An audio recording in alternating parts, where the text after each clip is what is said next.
Hello, আসসালামু আলাইকুম। শুভ সন্ধ্যা। দেশ এবং দেশের বাইরে থেকে যারা এই মুহূর্তে আমার সাথে আমাকে শুনছেন তাদেরকে আরো একবার স্বাগত জানাচ্ছি আমাদের সময়ের আলাপনের চতুর্থ পর্ব। আপনারা যারা প্রথম থেকে আমাদের সাথে ছিলেন তারা অবশ্যই জানেন আমরা গত তিনটি পর্ব সফলতার সাথে শেষ করেছি। আজকে আমাদের সময়ের আলাপনের চতুর্থ পর্ব, যেটি বিষয়বস্তু নির্ধারিত হয়েছে সংবাদের তরুণ তারুণ্যের সাংবাদিকতা। যারা আমাকে এই মুহূর্তে কানেক্ট করেছেন তাদেরকে আমি ধন্যবাদ জানাবো এবং যারা দেখছেন তাদেরকে অনুরোধ করবো যেন নিজ নিজ টাইম লাইনে এই লাইভটি শেয়ার করে সবার মাঝখানে আমাদের কথাগুলো, আমাদের এই বিষয়ের আলাপনগুলো সবার কাছে পৌঁছে দেওয়ার জন্য একটু সাহায্য করবেন। সবাই যারা আমাকে এই মুহূর্তে দেখছেন তারা সবাই একটু শেয়ার করবেন নিজ নিজ টাইম লাইনে। যারা সময়ের আলাপনের সাথে প্রথম থেকে আছেন তাদেরকে ধন্যবাদ এবং কৃতজ্ঞতা জানিয়ে আমি আজকের অনুষ্ঠানটি শুরু করব। কারণ আমরা আপনাদের যেই ভালোবাসা পেয়েছি গত তিনটি পর্বে, সেই ভালোবাসাই আমাদেরকে অনুপ্রাণিত করে সামনে এগিয়ে যাওয়ার পরের পর্বটি পরিচালনা করা। আপনারা যারা সময়ের আলাপনের সাথে প্রথম থেকে আছেন তারা জানেন আমাদের এই তিনটে ট্যাগলাইন হচ্ছে নিজেকে বদলাও, ভাগ্য নিজেই করতে যাবে। এবং আরো আমি কিছু মেসেজ পেয়েছি যে সময়ের আলাপনের এই পিছনে যারা আছেন আমাদের একটি উপদেষ্টা প্যানেল আছেন এবং একটি সম্পাদক প্যানেল আছেন। এই প্যানেলটির সাথে আমরা হয়তো খুব দ্রুত আপনাদের সবার সাথে পরিচয় করিয়ে দিব। সবাই আমাদের পেজে লাইক দিয়ে আমাদের সাথেই থাকবে, কারণ এই আয়োজনের পেছনের মানুষগুলোকে যদি আপনারা দেখতে চান তাহলে অবশ্যই আমাদের সাথে থাকতে হবে। খুব বেশি কথা না বাড়িয়ে আমি আমন্ত্রিত অতিথিদেরকে অবশ্যই স্ক্রিনে নিয়ে আসবো। তার আগে আরো একবার বলবো যারা দেখছেন সবাই নিজ নিজ টাইম লাইনে আমাদের লাইভটি শেয়ার করবে, আমাদের লাইভটি সবার কাছে পৌঁছে দেওয়ার চেষ্টা করবে। যারা এই মুহূর্তে দেখছেন তাদেরকে ধন্যবাদ জানিয়ে আমি প্রথম অতিথিকে আমাদের স্ক্রিনে আসবো।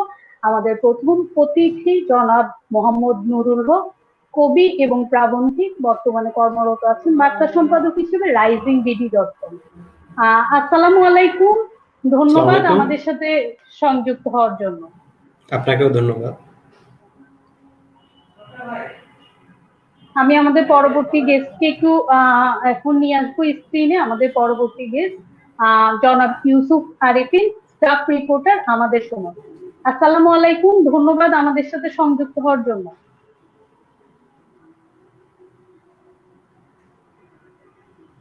আরেফিন ভাই, আসসালামু আলাইকুম।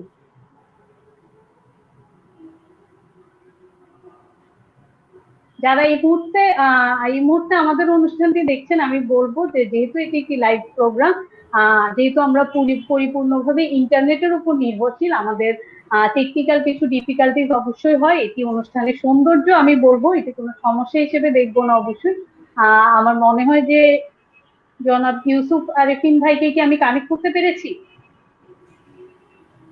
আপনারা যারা আমাদের পেজে চোখ রেখেছেন তারা জানেন যে আমাদের আরো একজন অতিথি আছেন, যিনি হচ্ছেন জনাব জাহিদুর রহমান, স্টাফ রিপোর্টার দৈনিক সমকাল। তিনি অতি সম্প্রতি বাংলাদেশ প্রেস কাউন্সিল পদক 2020 পেয়েছেন। ওনাকে আমরা খুব দ্রুত কানেক্ট করার চেষ্টা করব। আজকে যারা আপনারা আজকে এই নেটের খুব একটু সমস্যা হচ্ছে, ইন্টারনেটে বিভিন্ন জটিলতার সৃষ্টি হচ্ছে, যার কারণে হয়তো একটু আপস থাকতে পারে আমাদের লাইভে। আপনারা একটু ক্ষমা সুন্দর দৃষ্টিতে দেখবেন। যারা দেখছেন তাদেরকে আমি অসংখ্য ধন্যবাদ জানাবো। আমার মনে হচ্ছে আমি ইউসুফ আরেফিন ভাইকে হারিয়ে ফেলেছি কানেকশন থেকে। আমি ওনাকে নিয়ে আসার চেষ্টা করব। ভাইয়া কি আমার কথা শুনতে পাচ্ছেন আরেফিন ভাই? জি, শুনছি। জি ভাইয়া, আসসালামু আলাইকুম, ধন্যবাদ আমাদেরকে সময় দেওয়ার জন্য। জি, আপনাকে অনেক ধন্যবাদ এবং যারা দেখছেন শুনছেন সবাইকে শুভেচ্ছা জানাচ্ছি। জি, আমি কিন্তু দুই একটা কমেন্ট পাচ্ছি। একজন কিন্তু অলরেডি কমেন্ট করেছে নেট বাফারিং হচ্ছে। আমি কিন্তু অনুষ্ঠানের প্রথমেই বলেছি যেহেতু আমরা পরিপূর্ণভাবে এই প্যান্ডেমিকের সময় ইন্টারনেটের উপর নির্ভরশীল, আমাদের ইন্টারনেটে বিভিন্ন সমস্যা হয়। এটিকে অবশ্যই ক্ষমা সুন্দর দৃষ্টিতে দেখবেন। আজকে একটু বেশি সমস্যা হচ্ছে। আমরা সবাই চেষ্টা করব একসাথে কানেক্টেড থাকার। আমি আর খুব বেশি কথা না বাড়িয়ে অবশ্যই এখন জনাব মোহাম্মদ নুরুল হক ওনার কাছে চলে যাব, যিনি কবি এবং প্রাবন্ধিক এবং বর্তমানে বার্তা সম্পাদক হিসেবে কর্মরত আছেন রাইজিং বিডি.কম এ। যেহেতু ওনার দুইটি পরিচয় আমি প্রথমেই দিয়েছি, কবি এবং প্রাবন্ধিক, এবং উনি সাংবাদিক, এজন্য আমি প্রথমেই জিজ্ঞেস করবো যে সাহিত্যের সাথে সাংবাদিকতার সম্পর্কটা কিরকম, এটা যদি আমাদেরকে একটু বলো জনাব মোহাম্মদ নুরুল হক। সাহিত্যের সঙ্গে ধন্যবাদ আমাকে প্রথমে প্রশ্ন করার জন্য। সাহিত্যের সঙ্গে সাংবাদিকতার সম্পর্ক খুবই নিবিড়, একসময় তো অভিন্নই ছিল বলতে গেলে। তো বাংলা সংবাদপত্রের যিনি প্রথম চালু করলেন ঈশ্বরচন্দ্র গুপ্ত, উনি নিজে একজন কবি ছিলেন। তার সংবাদ প্রভাকর 1930 কি 31 সনে উনি প্রকাশ করেন, যখন তার বয়স 20 কি 21 বছর। অর্থাৎ আজকের যে বিষয় তারুণ্যের সাংবাদিকতা বা তরুণরা সাংবাদিকতায়, তো সেই দিক থেকে দেখতে গেলে সাংবাদিকতা অবশ্যই তরুণদেরই বা তারুণ্যেরই। আর বয়সের দিক হিসেব করলেও কম বয়সীদের জন্যই, অর্থাৎ কম বয়সীরা, স্বল্প বয়সীরাই সাংবাদিকতা শুরু করেছিলেন। আর যদি আমরা অন্যভাবে এই বিষয়টাকে রিলেট করতে চাই, সেই ক্ষেত্রেও একই। সাংবাদিকতা এবং সাহিত্য দুটো একই রকম, মানে দুটো পাশাপাশি চলেছে। অর্থাৎ একই ধরনের লোকের হাত দিয়ে সাংবাদিকতা শুরু হয়েছে। কার হাত দিয়ে? সাহিত্যিক, বিশেষত কবিরাই শুরু করেছেন সাংবাদিকতা। আজকের সময়ে এসে কর্পোরেট এবং বহুজাতিক কোম্পানিগুলোর সাধারণত গণমাধ্যমের মালিকানা থেকে শুরু করে শর্ত সবই নিয়ন্ত্রণে নিয়ে নিয়েছে। ফলে এই সময় এসে সাহিত্যিক, বিশেষ কবিরা সাংবাদিকতা থেকে আস্তে আস্তে দূরে সরে যাচ্ছেন। এখন হচ্ছে সাংবাদিকতা আসছেন অন্য ধরনের লোকজন, যারা লেখালেখির সঙ্গে যুক্ত থাকার কথা নয়, তারাও এসে সাংবাদিকতায় এসেছে।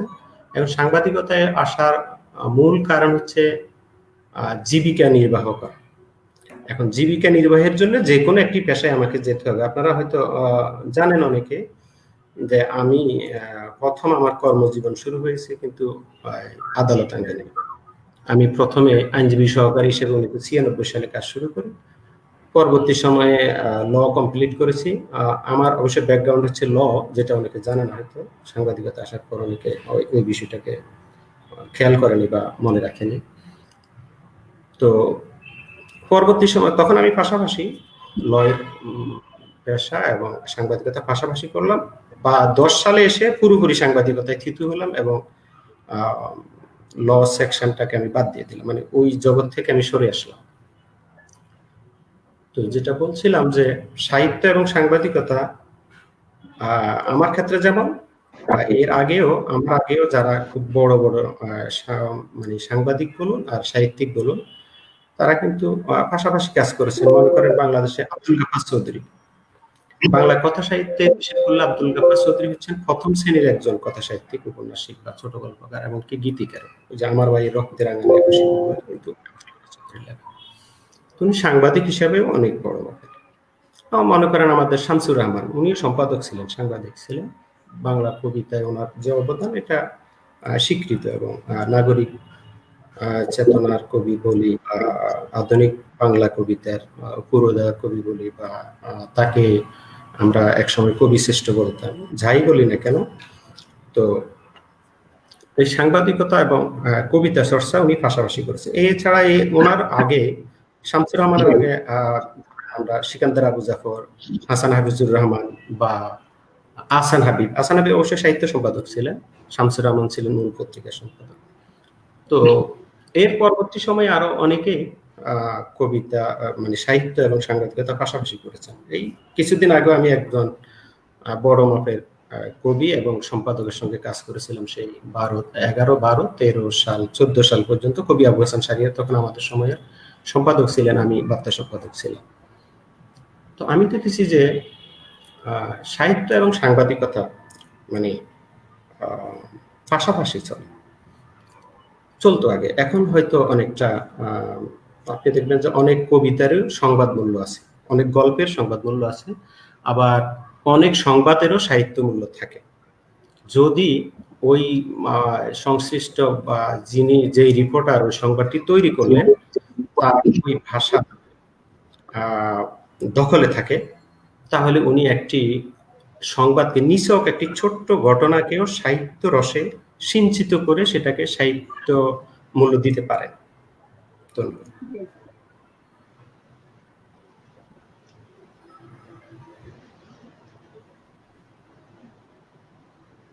অন্বেষা। জি, ধন্যবাদ ধন্যবাদ জনাব মোহাম্মদ নুরুল হক। আমি বুঝতে পেরেছি সাহিত্যের সাথে সাংবাদিকতার সম্পর্ক নিবিড়। আমি অনেকগুলো কমেন্ট পাচ্ছি, আমি সবাইকে ধন্যবাদ জানাবো যারা অভিনন্দন জানিয়েছেন আমাদের আজকের অতিথিদেরকে। ইমতিউল্লাহ লিখেছেন সালাম জানাই প্রিয় ইউসুফ আরেফিন ভাই সহ সকলকে। এমডি কামাল উদ্দিন লিখেছেন অনেক অভিনন্দন আলোচক ও উপস্থাপক। দিদারুল আলম লিখেছেন মোহাম্মদ নুরুল হক ভাইকে ধন্যবাদ। যারা আমাদের অতিথিদেরকে ধন্যবাদ এবং অভিনন্দন জানাচ্ছেন তাদেরকে আমি ধন্যবাদ জানাবো এবং কৃতজ্ঞতা জানাবো। যদি অতিথিদের কাছে আপনাদের কোনো প্রশ্ন থাকে তাহলে অবশ্যই সেটা কমেন্ট বক্সে লিখবেন, আমি সেটা অতিথিদের কাছে পৌঁছে দেওয়ার চেষ্টা করব। আমি খুব বেশি কথা না বাড়িয়ে যারা আমাকে এই মুহূর্তে দেখছেন তাদেরকে আরেকবার মনে করিয়ে দিব যে আমরা এই মুহূর্তে আছি সময়ের আলাপনের চতুর্থ পর্বে, যেটি আজকের বিষয় সংবাদে তরুণ তারুণ্যের সাংবাদিকতা। আমি আমার পরবর্তী অতিথির কাছে চলে যাব, জনাব ইউসুফ আরেফিন, স্টাফ রিপোর্টার আমাদের সময়। আমি একটু জানতে চাইবো, যেহেতু উনি সাংবাদিকতা নিয়ে পড়াশোনা করেছেন, ওনার কাছে আমার প্রথম প্রশ্নটাই থাকবে এটা যে সাংবাদিকতায় একাডেমিক জ্ঞানের অত্যাবশ্যকতাটা আসলে কতটুকু? ধন্যবাদ অন্বেষা, আমাকে আজকে লাইভ অতিথি করেছেন। আমি সচরাচর লাইভে আসি না, কোনো টক শোতে যাই না, নিজেকে একটু আড়ালে আবডালে রাখতে পছন্দ করি। তাহলে আমি ধন্যবাদ জানাই এবং কৃতজ্ঞতা জানাই যে আপনি আজকে এসেছেন আমাদের মাঝে। আমি যখনই জানতে পেরেছি আমাদের শ্রদ্ধাভাজন বড় ভাই নুরুল হক ভাই আজকে লাইভে আমাদের সঙ্গে কথা বলবেন, তখনই চিন্তা করলাম যে এটি একটি সুযোগ, ওনার সঙ্গে ওনার যে আলোচনা বক্তব্য এগুলো শোনার, বা আমরাও বলবো উনিও বলবেন, আমি নিজেকে সমৃদ্ধ করব। আমি বলে নিই, সেটি হচ্ছে আমি নিজেও সাংবাদিকতার ছাত্র, চট্টগ্রাম বিশ্ববিদ্যালয়ে পড়াশোনা করেছি। আমি স্বতঃস্ফূর্ত ভাবেই জার্নালিজম করব এই ইচ্ছা থেকে, এই আমার গোল থেকে আমি সাংবাদিকতায় ভর্তি হই। আমি বিশ্ববিদ্যালয়ে যেই ভর্তি পরীক্ষার যে মেরিট লিস্ট, সেটিতে আমি একদম শুরুর দিকে ছিলাম। তা আমি ইংরেজি সাহিত্য পড়তে পারতাম, সমাজবিজ্ঞান বা রাষ্ট্রবিজ্ঞান আরো ভালো ভালো সাবজেক্ট পড়তে পারতাম, ইকোনমিক্সে পড়তে পারতাম। তা আমি কোনো সাবজেক্টে যাইনি, আমি যোগাযোগ সাংবাদিকতায় ভর্তি হয়েছি শুধুমাত্র এই সাংবাদিকতার প্রফেশনে আসবো বলেই। যথারীতি আমি পড়াশোনা শেষ করে আমি দৈনিক কালের কণ্ঠে আমার কর্মজীবন শুরু করি। সেখানে ছিলাম দীর্ঘ 4 বছরের মতো। এরপর আমি আমাদের দৈনিক আমাদের সময় বহুল প্রচলিত নুরুল হক ভাই এক সময় এখানকার বার্তা সম্পাদক ছিলেন। অবশ্য আমি জয়েন করার আগে উনি এখান থেকে চলে গিয়েছেন। তা আমাদের সময় বাংলাদেশ সচিবালয় বিটে আমি জয়েন করি, কাজ করি। আপনি যে প্রশ্নটি করেছেন যে সাংবাদিকতায় প্রাতিষ্ঠানিক শিক্ষার আসলে প্রয়োজন আছে কি, এটি নিয়ে বহু বিতর্ক, বহুদিনের একটি অমীমাংসিত বিষয় আর কি। যে যারা পৃথিবীর বড় বড় বোদ্ধা, যারা গণমাধ্যম নিয়ে কাজ করেন, রিসার্চ করেন, যারা গণমাধ্যম নেতৃত্ব দিচ্ছেন, তাদের মধ্যে নানা মতভেদ আছে আসলে কি সাংবাদিকতায় প্রাতিষ্ঠানিক শিক্ষার কোনো প্রয়োজন আছে কিনা। এটি নিয়ে আসলে কনক্লুশনে আসা যায় নাই যে আসলে আছে কি নাই। কারণ হচ্ছে এই প্রফেশনে আমরা যেটা দেখছি সেটি হলো যে সাংবাদিকতায় পড়াশোনা করেননি, পরিসংখ্যানে পড়েছেন, অর্থনীতিতে পড়েছেন, বাংলায় পড়েছেন, বা বিজ্ঞান পড়েছেন, ইতিহাসে পড়েছেন, তারা কিন্তু আমাদের সাংবাদিকতা অনেকেই অনেক সর্বোচ্চ পজিশনে পৌঁছেছেন। অনেক প্রখ্যাত, বাংলাদেশের প্রখ্যাত এডিটর যারা ছিলেন না, তারা তাদের কাজ দিয়ে, পড়াশোনা দিয়ে, বৈশ্বিক গণমাধ্যম দেখে শুনে বুঝে তারা তাদেরকে আপডেট করে ওই একটা পর্যায়ে নিয়ে গিয়েছেন। আবার আমরা যদি ভিন্ন দিকে দেখি যে সাংবাদিকতায় অতি সম্প্রতি, বিশেষ করে 90 দশকের পরে যারা সাংবাদিকতা পড়ছেন, এই প্রফেশনে আসছেন, তারাও কিন্তু পিছিয়ে না, তারাও ভালো করছেন। বরং এখানে প্রাতিষ্ঠানিক শিক্ষার একটি বাড়তি অ্যাডভান্টেজ হচ্ছে সে গণমাধ্যমের এই যে ইথিক্স, যে নীতিমালা, যে নীতি নৈতিকতা, সাংবাদিকতা, সারা পৃথিবীর সাংবাদিকতা কেমন চলছে, বাংলাদেশে কেমন চলছে, গণমাধ্যমের চরিত্র কেমন হওয়া উচিত, বা গণমাধ্যমের দায়িত্বশীল জায়গাটা কোথায়, এই বিষয়গুলো as a student of mass media, গণমাধ্যমের ছাত্র হিসাবে এটা একটু অন্যদের চেয়ে, আমার ধারণা, আমার ব্যক্তিগত অনুমান, অন্যরা আবার রাগ করবেন না, যে এটা সাংবাদিকতার একজন ছাত্র অন্যদের চেয়ে আমার মনে হচ্ছে যে একটু বেশি জানে। কারণ তার হচ্ছে সে বিশ্ববিদ্যালয়ে 5 বছর আপনার অনার্স মাস্টার্স করতে তার 5 বছর লাগে। এই 5 বছর তার পড়াশোনা, গবেষণা, থিসিস বলেন, ইন্টার্নশিপ বলেন, সবকিছু কিন্তু সাংবাদিকতাকে কেন্দ্র করেই। সুতরাং এই প্রফেশনে যারা সাংবাদিকতা করে আসছেন তারা নিঃসন্দেহে ভালো করছেন, ভালো করবেন। কিন্তু অতি সম্প্রতি যে ট্রেন্ড আমরা লক্ষ্য করছি যে তরুণরা এই প্রফেশনে এসেও খুব বেশি দিন টিকতে পারছেন না নানা কারণে। সেটি হলো বাংলাদেশে সাংবাদিকতা 95-96 সালের পর থেকে ব্যাপক বিকশিত হয়েছে, যেটি সরকারের তথ্যমন্ত্রী বারবার বলেন, সবসময় বলেন যে বাংলাদেশে এখন প্রায় 1200-র অধিক দৈনিক পত্রিকা আছে, আঞ্চলিক এবং জাতীয় মিলে। জাতীয় পত্রিকা ঢাকা থেকে প্রকাশিত হয় প্রায় 500+, আর হচ্ছে বাদ বাকিগুলো মফস্বল থেকে হয়। প্রচুর, প্রায় 3000-এর মতো অনলাইন মিডিয়া আছে, মেইন স্ট্রিমের অনলাইন মিডিয়া আছে 100-র মতো, তারপর অনলাইন টেলিভিশন আছে। তো সব দিক মানে সব হিসেব যে মানে দেখে যেটা আমরা বলতে পারছি যে ম্যাস মিডিয়ার একটি ব্যাপক উন্নতি হয়েছে। কিন্তু এখানে সাংবাদিকতার বাংলাদেশে কোনো মানে স্ট্রাকচারাল ডেভেলপমেন্ট হয়নি।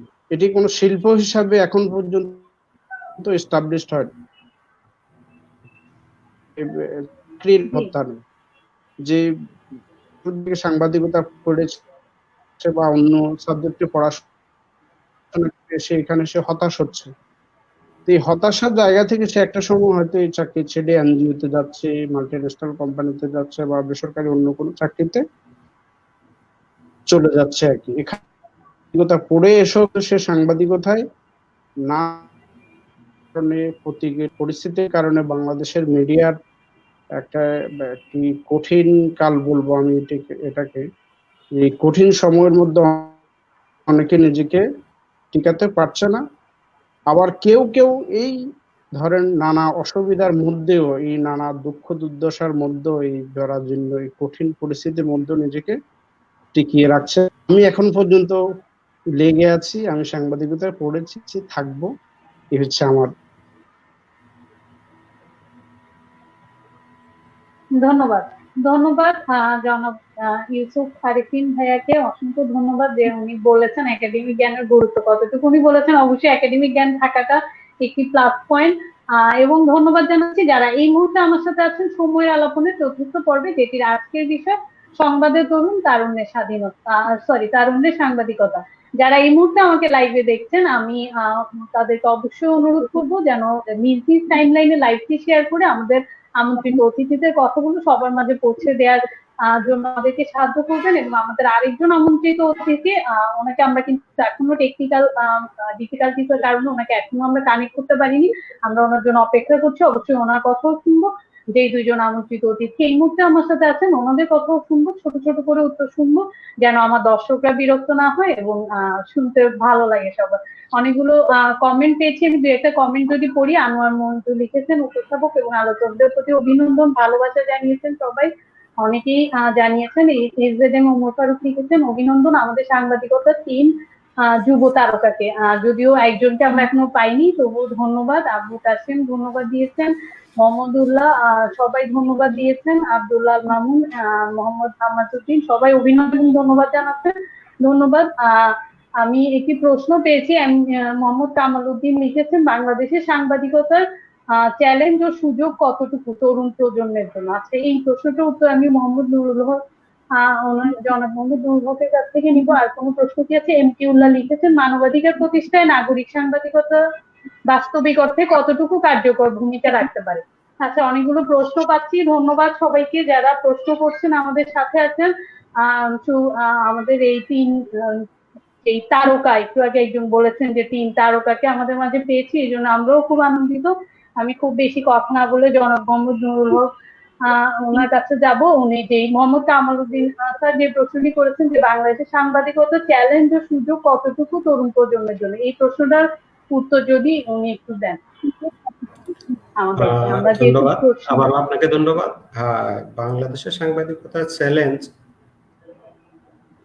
সেটা বহুমুখী। তো সবগুলো চ্যালেঞ্জ প্রসঙ্গে এখানে আসলে বলা যাবে না। ওনার চ্যালেঞ্জ এবং আর কি বলছেন না, উনি আসলে জানতে চেয়েছেন যে বাংলাদেশের সাংবাদিকতার চ্যালেঞ্জ এবং সুযোগ কতটুকু আমাদের তরুণ প্রজন্মের জন্য। চ্যালেঞ্জ হলো বহুমুখী। এর মধ্যে বিশেষত এই সময় এসে যখন প্রিন্ট, রেডিও এবং টেলিভিশনের বাইরে যখন অনলাইন সাংবাদিকতা শুরু হলো, আপনার প্রিন্টের জন্য যেমন ডিক্লারেশন দরকার হয়, রেডিও টেলিভিশনের জন্য যেমন অনুমোদন লাগে, অনলাইন পত্রিকা এতদিন অনুমোদনও লাগতো না। এর ফলে যেটা হতো, যার খুশি 950 টাকা দিয়ে একটা ডোমেন কিনে আর 650 টাকা দিয়ে হোস্টিং করে 1002 টাকা দিয়ে ডিজাইন করে একটা অনলাইন শুরু করতে পারতেন। যার খুশি 1500 টাকা খরচ করলে একটা অনলাইনের মালিক হওয়া যেত। আর সামান্য বাজেট 10,000 টাকা থেকে শুরু করে 50 লাখ টাকা মাসে খরচ করেও একটা অনলাইন চালানো সম্ভব। যখন সহজ হয়ে গেল অনলাইন সাংবাদিকতায়, তখন কিন্তু ব্যাঙের ছাতার মতো অনলাইন পোর্টাল আসা শুরু করলো। এখন বাংলাদেশে আমাদের এই পোর্টাল আসা অনলাইন গুলোকে কে বা কারা বলেছেন যে অ্যালেক্সা হচ্ছে র্যাঙ্কিং নির্ধারণের একমাত্র সাইট, যারা কিনা সারা পৃথিবীতে অনলাইন গুলো র্যাঙ্কিং করে। ফলে বাংলাদেশের সাংবাদিকতা, অনলাইন সাংবাদিকতা 1 থেকে 50-এর মধ্যে যদি কোনো অনলাইন থাকে তাহলে সেটা গুরুত্বপূর্ণ মনে করা হয়। তো এখন প্রতিযোগিতা প্রথমত হচ্ছে, আসলে সংবাদপত্রে যেটা করা উচিত ছিল বা উচিত, মানুষকে তথ্য দেওয়া, মানুষকে অধিকার সম্পর্কে সচেতন করা, শাসক ও শোষিতদের মধ্যে সম্পর্ক, দূরত্ব, এইসব বিষয়ে মানুষকে সচেতন করা, বা শাসক কোনো ভুল করলে শাসক গোষ্ঠী তাদের সেই ভুল ধরিয়ে দেওয়া, তাদেরকে সঠিক পথে নিয়ে আসার চেষ্টা করা, জনমত গঠন করা, মানুষের রুচি গঠন করা। কিন্তু এই অনলাইন যখন অনবরত আসতে থাকলো, কোন রকম কোনো সেন্সর ছাড়া, কোন রকম কোনো মানে ইথিক্স না মেনেও অনেক অনলাইন শুরু হলো, তখন যেটা হলো আপনার প্রতিযোগিতাটা শুরু হয়ে গেল। এই প্রতিযোগিতা শুরু হওয়ার ফলে সবারই টার্গেট হচ্ছে অ্যালেক্সাই শুরুর দিকে থাকা, প্রথমত 50-এর ভিতরে আসা, তারপর হয়তো 5, 6, 7, 8, 9, 10-এর মধ্যে থাকার একটা তীব্র প্রতিযোগিতা। এই প্রতিযোগিতায় যাওয়ার জন্য যেটা দরকার হলো যে হিট নির্ভর সাংবাদিকতা। এখন কি ধরনের নিউজ পরিবেশন করলে, কি ধরনের সংবাদ পরিবেশন করলে আমার সেই সংবাদ বেশি হিট হবে, ফেসবুকে ভাইরাল হবে, টুইটারে ভাইরাল হবে। তখন দেখা গেল যে আসলে আমরা যেটাকে ইউসুফ হারুন, মানে অন্বেষা বুঝবেন না তা না, অন্বেষা বুঝবেন, ইউসুফ হারুন খুব সহজে বুঝবেন, যেটা আমরা যেটাকে হার্ড নিউজ বলি, সেই হার্ড নিউজের গুরুত্ব আস্তে আস্তে কমতে শুরু করলো, সেখানে সসি নিউজ আসতে শুরু করলো। এই সসি নিউজ আসতে শুরু করার সঙ্গে সঙ্গে যে ঘটনাগুলো ঘটলো, সেখানে আমাদের রুচি কোনো কিছুই গুরুত্ব পাচ্ছে না। তখন হচ্ছে এই দুটো গ্রুপ হয়ে যাচ্ছে। একটা হচ্ছে সাংবাদিকতার ইথিক্স ল মেনে সাংবাদিকতা করবে, আরেকটা গ্রুপ হচ্ছে যে না, আমরা তরুণদের, আমরা কিশোরদের মানে চাহিদা পূরণ করব। তার চাহিদা পূরণ করার জন্য কি কি লাগবে সেটা সিনেমার নায়ক নায়িকার একেবারে বেডরুম থেকে শুরু করে সমস্ত সংবাদ পরিবেশন শুরু করে দেন। এতে হলো কি, আমি আমার মেয়ের সহ ড্রয়িং রুমে বসে একসঙ্গে বসে ওই পোর্টালটা দেখতে পাচ্ছি, করা সম্ভব না। কারণ যে সংবাদটি এই মুহূর্তে স্ক্রিনে আছে, ওই সংবাদটি আমি আমার মতো করে হয়তো পড়তে পারবো, কিন্তু আমার মেয়ের সঙ্গে আমি শেয়ার করতে পারবো না। আমার মেয়ে হয়তো পড়তে পারবে তার মতো করে, কিন্তু তার বাবার সঙ্গে সেই নিউজটি একসঙ্গে বসে পড়তে পারছে না। এটা হচ্ছে একটা বড় চ্যালেঞ্জ। আমার এই উত্তরটা একটু বড় হবে, বিরক্ত লাগলে একটু শুনবেন। আর হচ্ছে গুজব এবং ফেক নিউজ, এই দুটো জিনিস মোকাবিলা করা, মানে বিশেষত এই সময়ের সংবাদ মাধ্যমগুলোর জন্য, যেহেতু অনলাইন শুরু করলে প্রিন্টও শুরু করতে হবে, তো গুজব এবং ফেক নিউজ গুলো আপনার মোকাবিলা করা খুব কঠিন। এখন গুজবটা কিভাবে আসে বা একটা ফেক নিউজ কিভাবে তৈরি হয়, আমি একটা ছোট্ট গল্প বললে আপনাদের বুঝতে খুব সহজ হবে, তাহলে আমি বিস্তারিত ব্যাখ্যা করতে হবে। মনে করুন যুক্তিবিদ্যার একজন শিক্ষক এবং একজন ছাত্র দুজন বসে রাস্তার পাশে বসে আলোচনা করতেছেন। ধরুন যে তারা একটা ফ্যালাসি নিয়ে, মানে একটা অনুভূতি বা ভ্রান্তি নিয়ে আলোচনা করতেছেন। তো সেখানে হয়তো শিক্ষক বললেন যে গরু ঘাস খায়, মানুষ গরু খায়, সুতরাং মানুষ ঘাস খায়। এইটুক বলার সঙ্গে সঙ্গে পাশ দিয়ে একজন পথচারী হেঁটে যাচ্ছে, উনি এইটুক শুনলেন, শুনে চলে গেলেন। যাওয়ার পর উনি একজন রিপোর্টারের সঙ্গে দেখা করে বললেন, আরে শুনছেন মি, আজকাল তো পড়াশোনা কি হচ্ছে জানেন, এই গরু নাকি ঘাস খায়, মানুষ নাকি গরু খায়, আর সুতরাং মানুষ নাকি ঘাস খায়, পড়াশোনা তো আজকে এরকমই হচ্ছে। সাংবাদিক ভাবলো যে আরে এটা তো মজার ইন্টারেস্টিং নিউজ, হ্যাঁ এটা তো নিউজ করা যায়, হ্যাঁ একজনকে বলে দিল যে এটা নিয়ে তুমি একটা নিউজ করে বলো, সে করে ফেললো। করার পর মনে করেন পরের দিন এটা ভাইরাল হয়ে গেল, আরে একটা ভ্রান্ত শিক্ষা পড়াইতেছে, মানে এটা খুবই জঘন্য একটা বিষয়, এটা ওই যুক্তিবিদ্যা তো একটা খারাপ জিনিস, এটা পড়ানো যাবে না। মনে করুন অশিক্ষিত বা প্রায় মূর্খ একটা জনগোষ্ঠীর মধ্যে এই নিউজটি ভাইরাল হয়ে পড়লো। এখন ধরুন এখানে কার অপরাধ কতটুকু? তিনজনেরই অপরাধ। প্রথম ছাত্র শিক্ষক যখন আলোচনা করতেছিলেন, ওই পথচারী চলে যাওয়ার পর নিশ্চয় ছাত্র শিক্ষক আবার আলোচনা করছিলেন। তিনজনেরই করার সময় শিক্ষক বললেন যে হ্যাঁ মানুষ গরু খায়, এটা ভুল না শুদ্ধ এই যুক্তিটা? তখন ছাত্র বলল স্যার আমি ঠিক বুঝতে পারছি না। তখন হয়তো শিক্ষক বলবেন যে হ্যাঁ এটি একটি ভুল যুক্তি, কারণ ন্যায় বাক্যে যুক্তিবিদ্যার নিয়ম অনুসারে ন্যায় বাক্যে 3টি পদ হবে। যদি 3-এর অধিক পদ থাকে বা 4টি পদ হয় তাহলে সেই ক্ষেত্রে চতুষ্পদী অনুপপত্তি বা ফেলাসি বা ভ্রান্তি ঘটবে। তার মানে কি তার মানে হচ্ছে গরু 1 পদ, ঘাস খায় 2 পদ, মানুষ 1 পদ, গরু খায় 4 পদ। সুতরাং যখন 4 পদ হয়ে গেল একটি ন্যায় বাক্যে, তখন একটি ভুল, অর্থাৎ ন্যায় বাক্যে 3টির বেশি পদ হতে পারবে না যুক্তিবিদ্যার যুক্তি অনুসারে। যেহেতু 4টি পদ হলো, সুতরাং এটি একটি ভুল বাক্য। অর্থাৎ তারা হচ্ছে একাডেমিক আলোচনাটা কোথায় করতেছিলেন? রাস্তার পাশে বসে। ফলে তারা প্রথম দোষটা তারা করলেন ছাত্র শিক্ষক, যে একটি গুরুতর বিষয়, জ্ঞানের সবচেয়ে জটিল একটি বিষয় তারা রাস্তার পাশে বসে করতেছিলেন, যেটা সাধারণ পথচারী শোনার সুযোগ পেল। পাওয়ার পর কি করলো? ওই পথচারী শুনে পুরো বিষয়টা না জেনে একজন রিপোর্টারের কাছে গিয়ে ওই গল্পটা বলা শুরু করলো। ফলে তার দ্বারা তথ্য আংশিক বিকৃত হলো, আর ফলে সে দ্বিতীয় দোষটা করলো। তবে তার দোষও মাঝারি, পথচারীর দোষ হচ্ছে মাঝারি মানের, আর ছাত্র শিক্ষকের দোষ হচ্ছে প্রাথমিক মানের, অর্থাৎ আরো কম।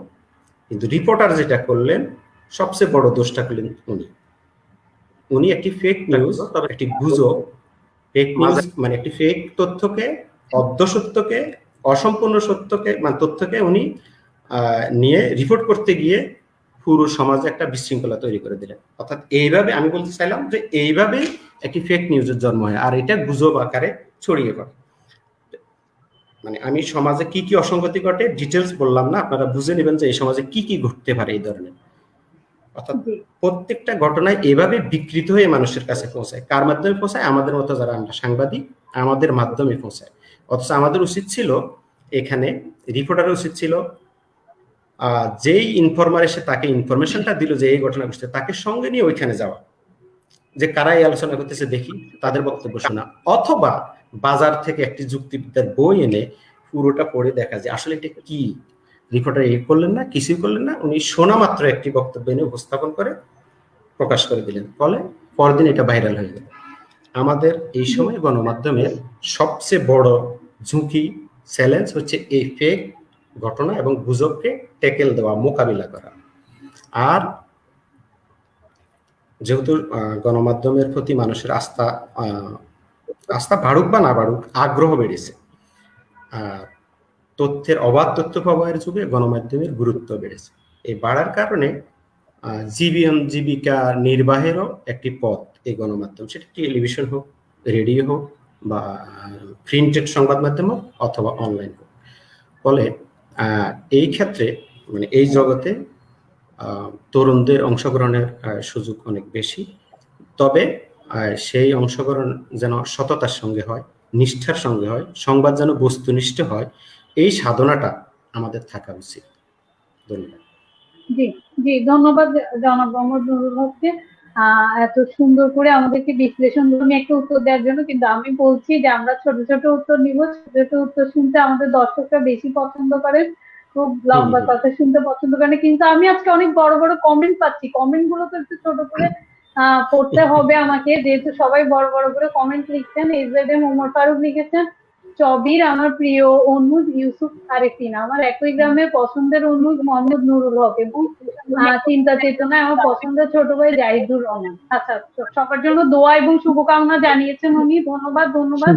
আনোয়ার মঞ্জু লিখেছেন, মফস্বল এলাকায় বেশ কিছু সংবাদ কর্মী দেখাচ্ছে যাদের সাংবাদিকতা শিক্ষাও নেই, ক্ষেত্রে তাদের রিপোর্টিং এর মান গ্রহণযোগ্য হবে কিনা, মিডিয়া কর্তৃপক্ষই বা তাদের কিভাবে নিয়োগ দিচ্ছে, নিয়োগের কি কোনো নীতিমালা নেই?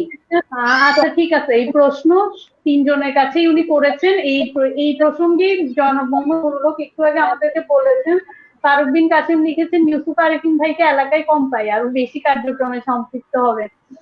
ধন্যবাদ ধন্যবাদ। আব্দুল হালিম লিখেছেন আজকে লাইভের মাধ্যমে জানতে চাই, যেহেতু পরিচিত সাংবাদিক ভাই উপস্থিত আছেন, আমাদের সাংবাদিকতা একটি মহান পেশা। আমার কথা হচ্ছে একজন সাংবাদিকের মূল দায়িত্ব হচ্ছে ঘটে যাওয়া ঘটনা বাস্তব মুখে প্রকাশ করা। বাস্তব মুখে প্রকাশ করতে গেলে কারো বা কারো বিপক্ষে যাবে, তখন নির্যাতন ভোগ করতে হয়, বিশেষ করে সরকার দলের বিপক্ষে গেলে। এখন আমার প্রশ্ন হচ্ছে এই অবস্থায় সাংবাদিকদের কি ভূমিকা পালন করা যেতে পারে? ঠিক আছে, ধন্যবাদ। আমাদের অতিথিরা অবশ্যই এগুলো নিয়ে কথা বলবেন। এমডি আমাদুদ্দিন লিখেছেন শুধু সাংবাদিকতাকে পেশা হিসেবে গ্রহণ করা কতটা যুক্তিযুক্ত? আমি যাব, সবগুলি প্রশ্ন পড়ে রাখছি, আমি অবশ্যই আমাদের আলোচকরা প্রশ্নগুলোর উত্তর দিবেন। শরীফ ইসলাম লিখেছেন massive congratulation to you Tazrin, thank you so much. Abdur Rahim লিখেছেন সুবর্ণচর ইতিমধ্যে বিশ্বব্যাপী নেতিবাচক হিসেবে পরিচিতি লাভ করেছে, এখান থেকে বের হয়ে আসার উপায় কি? তিনজন সুবর্ণ সাংবাদিকের কাছে আবেদন এবং প্রশ্ন। ধন্যবাদ আব্দুর রহিম, সবাইকে ধন্যবাদ এবং কৃতজ্ঞতা জানাচ্ছি যারা এত সুন্দর সুন্দর কমেন্ট করছেন। নিজামুদ্দিন হক লিখেছেন নুরুল হক ভাইয়ের আলোচনা শুনলাম, খুব ভালো লাগছে। ধন্যবাদ ধন্যবাদ, শুনবেন এবং আমাদের সাথে থাকবেন, যেহেতু আমরা এখন আছি সময়ের আলাপনের চতুর্থ পর্বে। জনাব আব্দুর রহিম যে কমেন্টটি করেছেন, এই কমেন্টের নিয়ে আমারও একটা প্রশ্ন ছিল যে আমাদের এলাকায় সুবর্ণচর উপজেলা নিয়ে অনেক বেশি নেতিবাচক নিউজ আমরা ইদানিং পাচ্ছি খুব বেশি করে। এইটা নিয়ে যদি আমাদের জনাব ইউসুফ আরিফিন একটু বলেন যে এটা আপনার অভিব্যক্তি কি বা আপনার অনুভূতি কি? আব্দুল রহিম, সবাইকে ধন্যবাদ।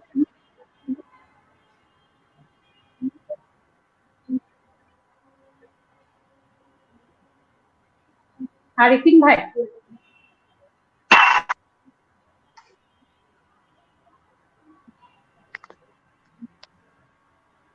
আরিফিন ভাই কি আমার কথা শুনতেছেন?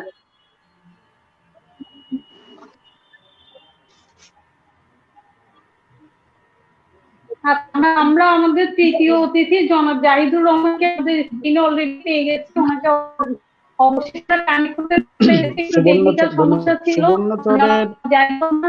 যেই অতি সম্প্রতি বিশেষ করে গত নির্বাচনের পরে যে ঘটনাটি চট্টগ্রাম, জি আরিফিন ভাই, আপনার কথা কিন্তু আমি ক্লিয়ারলি শুনতে পাচ্ছি না। যে একটি অনাকাঙ্ক্ষিত ঘটনা ঘটে 2018 সালের নির্বাচনের পরের দিন। আমি শুনছি, অন্বেষা, আমি শুনছি আপনাকে। জি জি বলেন আরিফিন ভাই, এখন ঠিক আছে বলেন।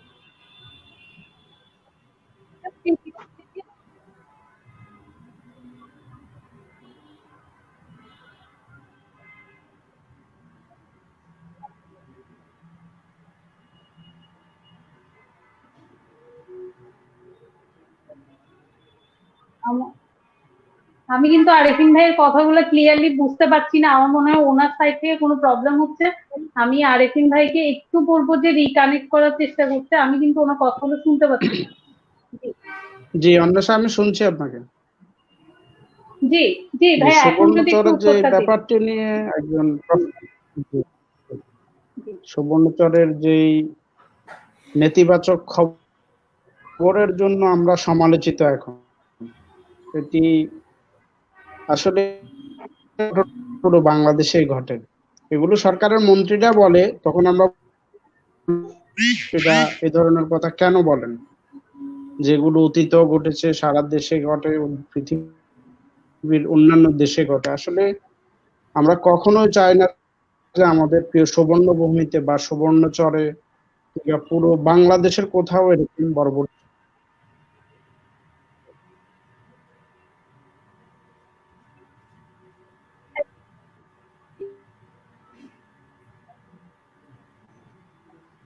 আপনাকে।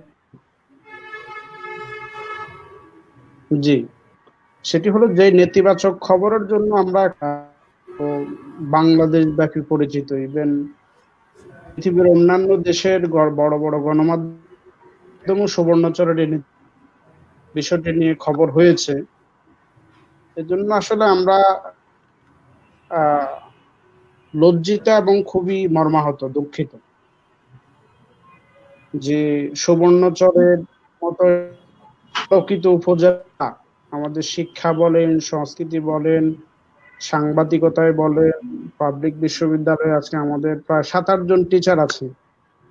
তাহলে শিক্ষা, সংস্কৃতি, ইভেন অর্থনৈতিক দিক, কোনো দিক দিয়ে কিন্তু আমরা পিছিয়ে নেই, কিন্তু দু একটি ঘটনা আমাদের সকল অর্জনকে মান করে দিয়েছে, পুরো একদম আমাদের সকল অর্জনকে ধূলিসাৎ করে দিচ্ছে বা দেওয়ার উপক্রম হয়েছে।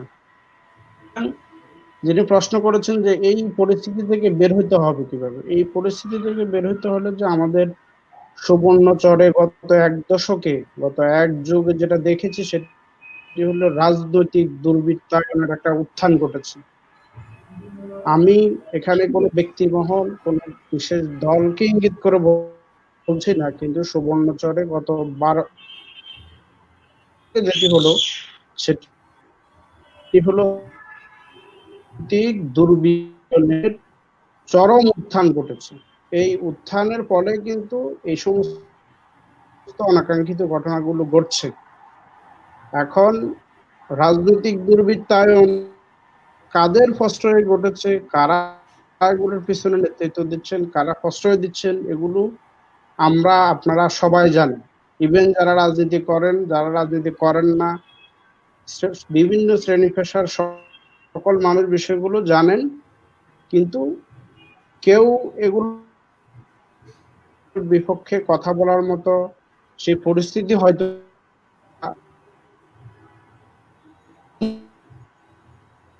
এই জন্য আমাদের সুবর্ণচরবাসীকে এই সকল প্রকার দুর্বৃত্তপনা, দুর্বৃত্তায়নের সকল প্রকার ধরেন অসামাজিক কাজের প্রতিবাদ করতে হবে। বিশেষ করে তরুণ সমাজকে এই সমস্ত ক্ষেত্রে এগিয়ে আসবে, যে কারা করে, কাদের নামে আমরা স্লোগান দেই, কাদেরকে আমরা ভোটে ইলেকশনে ভোট দেই, এই সমস্ত বিষয়গুলো যদি আমরা সচেতন হই, আমার মনে হচ্ছে সুবর্ণচর আর তৃতীয়বার এই ধরনের নেতিবাচক খবরের শিরোনাম হতে হবে না। কারণ আমাদের বেশিরভাগই মানুষ হচ্ছে সুশিক্ষিত, প্রত্যেকটি ঘরে ঘরে এখন পাবলিক বিশ্ববিদ্যালয় পড়ে। তো এই যে 2-1টি সুশীল মানুষের মধ্যে, এত শিক্ষিত একটা সমাজের মধ্যে 2-1টা ছোটখাটো ঘটনা কেন ঘটবে? সেই 2-1টি ছোটখাটো ঘটনা পুরো আমার সকল অর্জনকে বান করে দিচ্ছে, ধূলিসাৎ করে দিচ্ছে। সুতরাং বারবার বলছি যে সুবর্ণচরে গত 1 দশক বা 1 যুগ বলেন, 12 বছর বলেন, আপনার রাজনৈতিক যে দুর্বৃত্তায়নের উত্থান ঘটেছে, এটিকে কঠোর হস্তে দমন করতে হবে। এটার জন্য আমাদের সকল শ্রেণী পেশার মানুষকে কথা বলতে হবে, সকল শ্রেণীর মানুষকে কথা বলতে হবে, এগিয়ে আসতে হবে। আমাদের উপজেলা চেয়ারম্যান, সংশ্লিষ্ট ইউপি চেয়ারম্যান মহোদয়, ইউপির যে মেম্বার, তাদের সকলকে নিয়ে একসঙ্গে কাজ করতে হবে। এগুলো ভবিষ্যতে পুনরাবৃত্তি হবে না বলে আমার ধারণা। জি, ধন্যবাদ জনাব আরেফিনকে আমাকে এত সুন্দর করে এক্সপ্লেন করার জন্য। যদিও প্রথম দিকে আমি ওনার কথাতে একটু সমস্যা হচ্ছিল, আমি সবার কাছে আরো একবার দুঃখ প্রকাশ করব যে নেটওয়ার্কের একটু প্রবলেম থাকতেই পারে, যেহেতু আমরা প্যান্ডেমিকের সময় এই ইন্টারনেটের উপর নির্ভরশীল। একটুখানি যদি নেটওয়ার্কের সমস্যা থাকে সবাই একটু দৃষ্টিতে দেখে। আমরা আমাদের একজন অতিথির জন্য অনেকক্ষণ করছিলাম, যিনি হচ্ছেন জনাব জাহিদুর রহমান, স্টাফ রিপোর্টার, দৈনিক সমকাল, কিন্তু পরে আমাদের সাথে যুক্ত তার সমস্যার কারণে। ওনাকে আমি স্বাগত জানাচ্ছি আমাদের এই অনুষ্ঠানে। বাংলাদেশ জি, যিনি আমাদের এই প্রেস কাউন্সিল পদ 2020 পেয়েছেন, জনাব জাহিদুর রহমান, আপনাকে স্বাগত আমাদের অনুষ্ঠানে। আমরা একটু ছোট ছোট করে সবার কথা শুনেছি, আপনার কথাও শুনবো। আপনি তো নানা ধরনের সৃজনশীল রিপোর্ট করেন, সুনাম কুড়িয়েছেন, এবং আপনি অতি সম্প্রতি পুরস্কার পেয়েছেন। আমাদের সুবর্ণের জন্য একটি আমি বলবো যে একটি গৌরবের ব্যাপার। তো এই বিষয়ে একটু আপনারা তো জানতে চাচ্ছি, জনাব জাহিদুর রহমান। জি, ধন্যবাদ সময়ের আলোকনকে। আমার আসলে কানেক্ট হতে একটু দেরি হয়েছিল, আমি অফিসে আছি, পেশাগত কাজে, নিউজের কাজে ব্যস্ত থাকার কারণে একটু দেরি হয়েছিল, আর টেকনিক্যাল প্রবলেম ছিল, এই জন্য আমি দুঃখ প্রকাশ করছি। সময়ের আলাপনের মাধ্যমে আমার প্রাণের সুবর্ণচরে আমার আত্মীয় স্বজন, এবং প্রতিবেশী এবং সুবর্ণচরের সকল মানুষকে আমি শুভেচ্ছা জানাচ্ছি। আসসালামু আলাইকুম। আসলে সবার দোয়া এবং ভালোবাসায় আজকে আমরা একেবারে নোয়াখালীর প্রত্যন্ত একটি গ্রামে বসবাস, যেখানে নিভৃত একটি পল্লী ছিল। আসলে সেই গ্রাম থেকে আমার উঠে আসা, তো মন থেকে কাজ করেছি, মন প্রাণ দিয়ে কাজ করেছি, কাজের স্বীকৃতিও পেয়েছি। আসলে স্বীকৃতির জন্য কিংবা পুরস্কারের জন্য কখনো কাজ করিনি। যেখানে গিয়েছি সেখানে মন দিয়ে কাজ করেছি এবং মানুষের জন্য, সাধারণ মানুষের আবেগ অনুভূতির গুলো আমি সবসময় লেখালেখিতে তুলে এনেছি, মানুষের সমস্যাগুলো তুলে এনেছি। তো সেটার স্বীকৃতি হয়তো পেয়েছি। তো এটা হয়তো এবার প্রেস কাউন্সিল পদক, সেটা একটু রাষ্ট্রীয় একটি বড় স্বীকৃতি। কিন্তু এর আগে আমি ইন্টারন্যাশনাল এবং দেশে বিদেশে অনেক পুরস্কার পেয়েছিলাম। সুবর্ণচরের নিউজ দিয়ে দখল হয়ে যাচ্ছে নতুন বাংলাদেশ, এরকম আমি 6 পর্বের ধারাবাহিক রিপোর্ট করেছিলাম। সেই রিপোর্টের কারণে আমি ট্রান্সপারেন্সি ইন্টারন্যাশনাল টিআইবির অনুসন্ধানী সাংবাদিকতায় অ্যাওয়ার্ড পেয়েছিলাম। আমি ইউনিসেফ মিনামির অ্যাওয়ার্ড পেয়েছিলাম এবং অ্যাকশনের অনেকগুলো পুরস্কার পেয়েছিলাম। কিন্তু এবারে রাষ্ট্রীয় পদক, যেটা প্রেস কাউন্সিল পদক, রিপোর্টিং এর জন্য বাংলাদেশের সর্বোচ্চ পদক।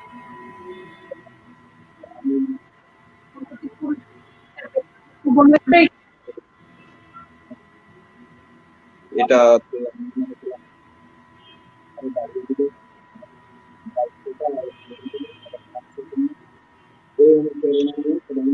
আরো বেশি কাজ করতে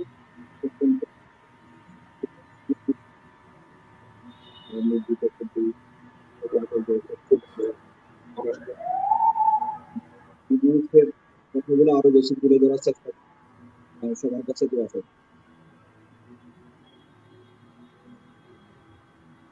জি, ধন্যবাদ জাহিদুর রহমান সাহেবকে। আমি একটা দুটো কমেন্ট পেয়েছি।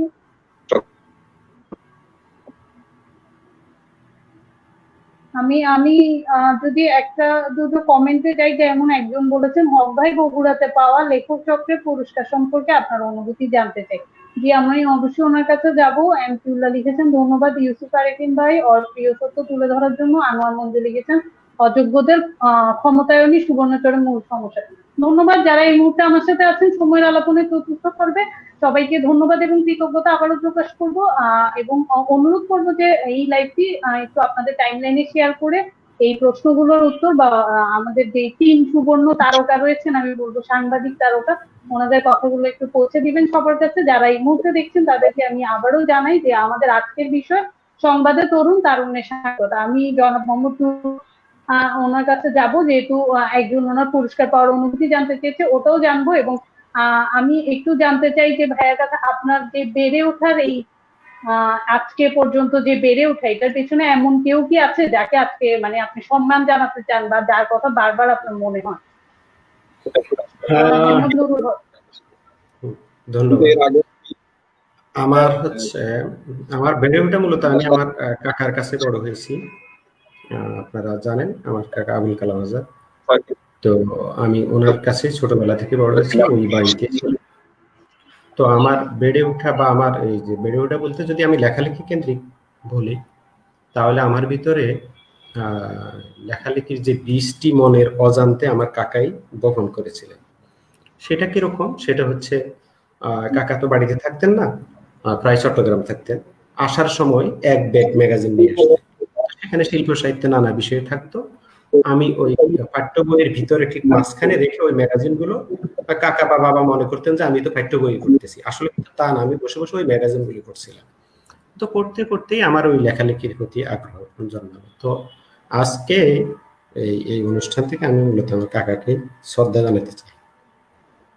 ধন্যবাদ। ধন্যবাদ ধন্যবাদ। এবং একজন কিন্তু কমেন্ট করেছেন যে আপনি অতি সম্প্রতি বগুড়াতে যে পুরস্কারটি পেয়েছেন, লেখক চক্রের যে পুরস্কার, সেটা সম্পর্কে একটু ছোট্ট করে যদি একটা অনুভূতি বলেন। ওই বিষয়টা নিয়ে আসলে ওই দুটো ইন্টারভিউ নিল, একটা হচ্ছে সাহিত্য বিষয়ক অরিজিন আর একটা হচ্ছে জাগো নিউজ। তো সেখানে আমি বলছিলাম যে আসলে আমি ছোটবেলা থেকে কৃষক হতে চেয়েছিলাম, কারণ আমি তো কৃষক পরিবারের সন্তান। আসলে আমি 3টি পেশাকে খুব ভীতশ্রদ্ধ ছিলাম। একটা হচ্ছে আইন পেশা, একটা হলো পুলিশ, আর একটা হচ্ছে সাংবাদিকতা। এই 3টি পেশাকে প্রচন্ড ভয় পেতাম, পড়তে গেলে আমি অপছন্দই করতাম। তো দুর্ভাগ্যজনক হোক আর ভাগ্যের পরিহাসই হোক, এর ভিতর থেকে আমি দুটো পেশার ভিতর দিয়ে গত 25 বছর আছি। একটা হচ্ছে আইন পেশা, আর একটা হলো সাংবাদিকতা। এই দুটোর কোনোটাই আমার পছন্দের পেশা না। আমার পছন্দের পেশা হচ্ছে কৃষিকাজ, যদি আমি দুর্ভাগ্যজনকভাবে ওই পেশার সঙ্গে এখন থাকতে পারিনি। আর ওই লেখালেখি সম্পর্কে আমি বলেছিলাম যে পুরস্কার বিষয়ক যেটা, সেটা হচ্ছে আসলে অনেকেই বলেন যে পুরস্কার হচ্ছে কাজের স্বীকৃতি। আমি এটা বিশ্বাস করি না। পুরস্কার কাজের স্বীকৃতিও নয়, পুরস্কার কাজের সম্মানও নয়। পুরস্কার হচ্ছে জি একজন লেখক বা একজন কর্মীর প্রতি রাষ্ট্রের, সংঘের বা কোনো গোষ্ঠীর বা কোনো বিশেষ প্রতিষ্ঠানের ভালোবাসা, জাস্ট একটা কাজের ভালোবাসার বিনিময়ে ভালোবাসা দেওয়া, অন্য কিছু না। ফলে আমি যেহেতু আমাকে একটা সংগঠন ভালোবেসেছে, আমিও তাদের প্রতি ভালোবাসা জানাই। জানতে আমার ওই ভালোবাসার অনুভূতিটা জেগেছে। আমার কাজের স্বীকৃতি বা দেওয়ার অন্য জন্য কিছু না। আমার ধন্যবাদ। ধন্যবাদ জনগণ দুর্লভ। পরিষ্কার পাওয়া সবসময় ভালো লাগার, আপনারও ভালো লাগে, সবারই ভালো লাগে। আমি এই মুহূর্তে ইউসুফ আরিফিন ভাইয়ের কাছে একটু যাবো। ইউসুফ আরিফিন ভাইয়ের কাছে আমি ছোট্ট করে একটু জানতে চাইবো, যেহেতু ভাইয়া একটু আগেই বলেছেন আমাদেরকে যে উনি চট্টগ্রাম বিশ্ববিদ্যালয়ে পড়ালেখা করেছেন, তো সেই জীবনের কোনো উল্লেখযোগ্য কোনো স্মৃতি যেটা আপনাকে বিমুগ্ধ বা বিপন্ন করে, যেটাই হোক, মানে সুখ বা দুঃখের যে কোনো একটা ছোট্ট করে একটা স্মৃতি।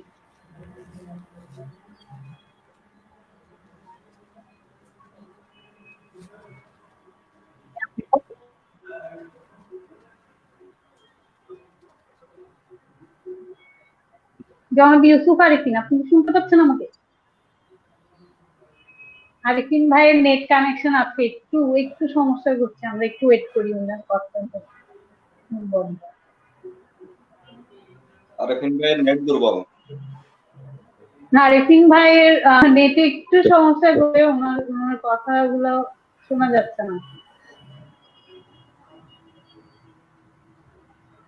আরিফিন ভাই, আপনি কি আমাকে শুনতে পাচ্ছেন?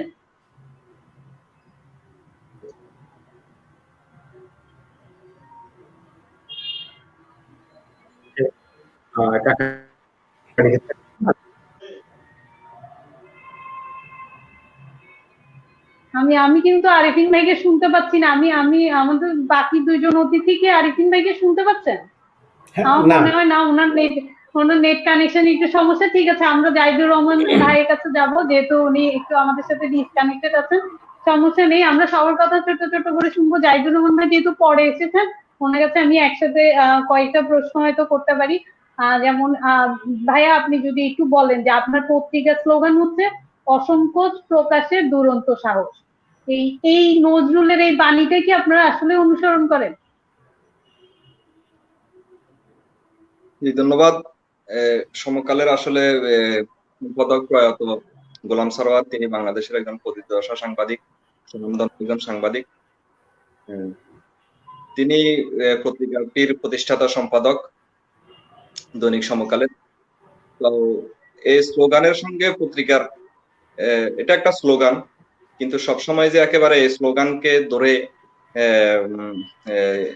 মানে স্লোগানের যে সবসময় যে প্রভাব পত্রিকায় পড়বে সেটা তো সেটা কিন্তু একটা, আমরা এই স্লোগানকে ধরে কাজ করি। এই স্লোগান হলো আমাদের জন্য একটা অনুপ্রেরণার জায়গা, একটা সাহসের জায়গা সবার জন্য। তো কিন্তু এই স্লোগান, আপনি জানেন সমকাল অনেক সাহসী রিপোর্ট সবসময় করে। বিশেষ করে আপনি যেমন জনজাগরণ মঞ্চে যখন যুদ্ধাপরাধীর বিরুদ্ধে যখন মানে যুদ্ধাপরাধীর যখন বিচার হচ্ছিল, তখন আপনার জীবন সাজা দেওয়া হয়, তখন সমকালে প্রথম বাংলাদেশে বিচার বিভাগের বিরুদ্ধে একটি শিরোনাম দিয়েছিল যে এই রায় মানি না। এবং এই ধরনের শিরোনাম দেওয়ার ক্ষমতা তখন মানে এক ধরনের সাহস দেখিয়েছিল সমকাল। এর বাইরে আরো অনেকগুলা ঘটনা আছে। যেমন সর্বশেষ সাকিব আল হাসান নিয়ে সমকাল যেটা করেছে, এটা কিন্তু বাংলাদেশে এক ধরনের সমকালের আবিষ্কার। এটা সাকিব আল হাসানকে যে নিষিদ্ধ বা সাকিব দুর্নীতিতে ধরা হচ্ছে। এর বাইরে আরো অনেকগুলা গ্রামগঞ্জে আমরা যে রিপোর্ট গুলা করি, আপনি পড়লেই বুঝবেন আমরা কি ধরনের রিপোর্ট করি। তো আমি মনে করি আর কি স্লোগানের সঙ্গে সমকালের যে নিউজ এবং সম্পাদকীয় নীতি, অন্যান্য বিষয় সবগুলো ওভারঅল সমকালের সঙ্গে এই স্লোগানের যথেষ্ট একটা মিল আছে। তো আমরা আসলে স্লোগানের কে আমরা একটা সাহস ধরে আমরা কাজ করি মাঠে ময়দানে। তো সেটার প্রতিফলন পত্রিকার পাতে আপনারা নিয়মিত দেখেন। জি, আচ্ছা ভাইয়া, আমরা আমরা আরেফিন ভাইকে পেয়েছি। আরেফিন ভাই কি আমাদেরকে শুনতে পাচ্ছেন? আমরা যদি একটু আরেফিন ভাইয়ের সেই প্রশ্নটার উত্তর নিই। আরেফিন ভাই,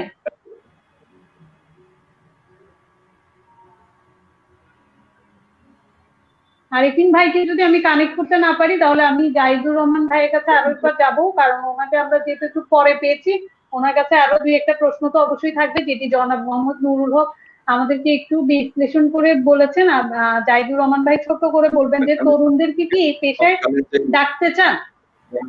সম্পাদকীয় নীতি, হ্যাঁ, তরুণদেরকে সাংবাদিকতায় মানে তরুণদের আসার বিষয় না, সাংবাদিকতায় মেধাবী তরুণদের আসার দরকার আছে। কারণ সাংবাদিকতা একটি ক্রিয়েটিভ পেশা, এখানে মেধার কাজ আছে, মাথার কাজ আছে। হ্যাঁ, যা মানে মেধাবী তরুণদের ইদানিং সাংবাদিকতায় সংকট দেখা দিচ্ছে।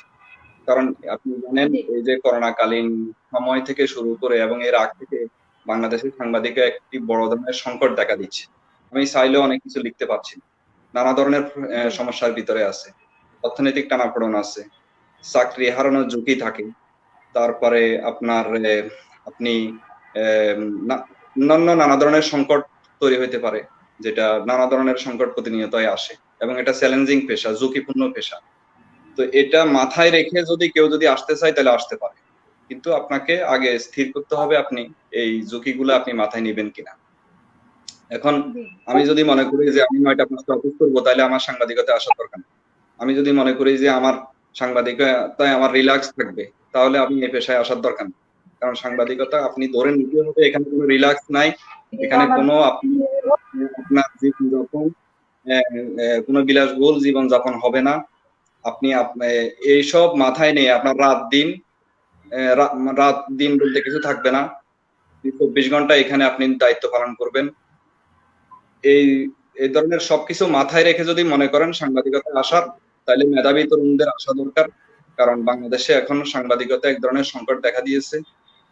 মেধাবীরা অনেকে, আমি যেমন বিভিন্ন হাউজে অনেকে সাংবাদিকতা ছেড়ে এনজিও কিংবা সরকারি চাকরির দিকে, কারণ এখানে একটা সংকট, চাকরি ঝুঁকি থাকে, বিভিন্ন সময় আমরা সংকটের মধ্যে অতিবাহিত হই। তো সেই সংকট যদি মাথায় রেখে যদি তরুণরা আসতে চায়, তাহলে সাংবাদিকতা আরো সমৃদ্ধ হবে। ধন্যবাদ, ধন্যবাদ জনাব জাহিদুর রহমানকে ছোট করে খুব সুন্দর কিছু কথা বলার জন্য, যেটা জনাব মোহাম্মদ নুরুল হক এই প্রশ্নটির উত্তর দিয়েছেন।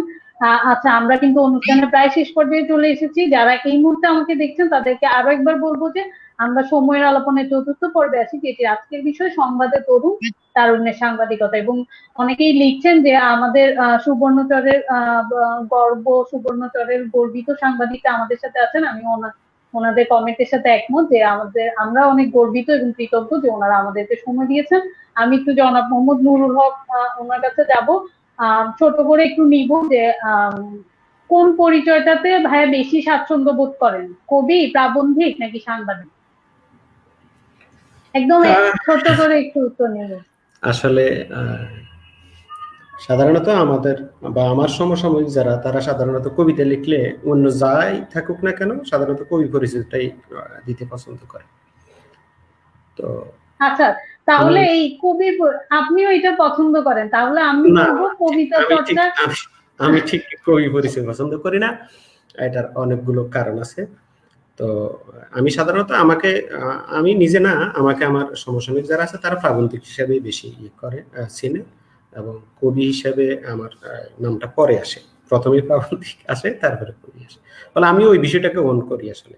আর সাংবাদিক পরিচয় তো এটা হচ্ছে জাস্ট আমার করে খাওয়া আর কি, এটা তো আমি হ্যাঁ পেশা। ফলে সাংবাদিক পরিচয়। আচ্ছা, এই কবিতা চর্চাটা চূড়ান্ত গন্তব্য কি তাহলে? আমার না অন্যদের? হ্যাঁ, আপনার যে কবিতা চর্চা, এটা চূড়ান্ত গন্তব্য কি? কবিতা হচ্ছে ওই এই মুহূর্তে কবির নাম মনে পড়তেছে না, কিন্তু কবি ওই পশ্চিমবঙ্গের একজন কবি, তার একটা লাইন হচ্ছে এরকম, যে যাবে অনেক দূর তাকে বলি ধীর পায়ে হাঁটো। তো কবিতার পথ হচ্ছে দীর্ঘ পথ, আমি মাত্র শুরু করলাম, আমি মাত্র ঘরের মানে উঠোনে পা দিয়েছি, মক্কা অনেক দূর। তো মানে আমাকে ধীর পায়ে হাঁটতে হবে, মাত্র হাঁটা শুরু, তো অনেক দূর। কখন যাব জানি না ঠিক, বাট যাওয়ার ইচ্ছে আছে। আচ্ছা, ধন্যবাদ ধন্যবাদ জনাব মোহাম্মদ নুরুল হক। আমি কিন্তু দুঃখ প্রকাশ করছি, আমি ইউসুফ আরিফিন ভাইকে কানেক্ট করতে পারছি না, কোনো একটা ওনার সাইড থেকে কোনো একটা নেটের প্রবলেম, এই জন্য আমরা এখন আবার চলে যাব আমাদের জাহিদুর রহমান ভাইয়ের কাছে। ওনার কাছে, ওনাকে যেহেতু একটু পরে পেয়েছি, ওনার কাছে তো প্রশ্ন কি অনেকগুলোই বাকি রয়ে গেছে। যেমন ভাইয়ার অনেক বাসায় কিন্তু সাংবাদিকতা জীবনের অনেকগুলো ক্রেস্ট আছে, তাই না ভাইয়া? তাহলে কোনটা সবচেয়ে বিশেষ, একটা কথা বলবেন যেটা সবচেয়ে বিশেষ। সবই বিশেষ, মানে নির্দিষ্ট বলা যায় না। তবে আমি মনে করি আমার জীবনের শুরুতে যে পুরস্কারটি পেয়েছিলাম সেটার নাম হলো প্রাকৃতজন পুরস্কার, সেটা নোয়াখালীতে তখন আমি ছিলাম। এটা আপনি মাসলাইন মিডিয়া সেন্টার গণমাধ্যম বিষয়ক একটি সংস্থা ছিল, তারা এই পুরস্কারটি দিয়েছিল 2004 সালে।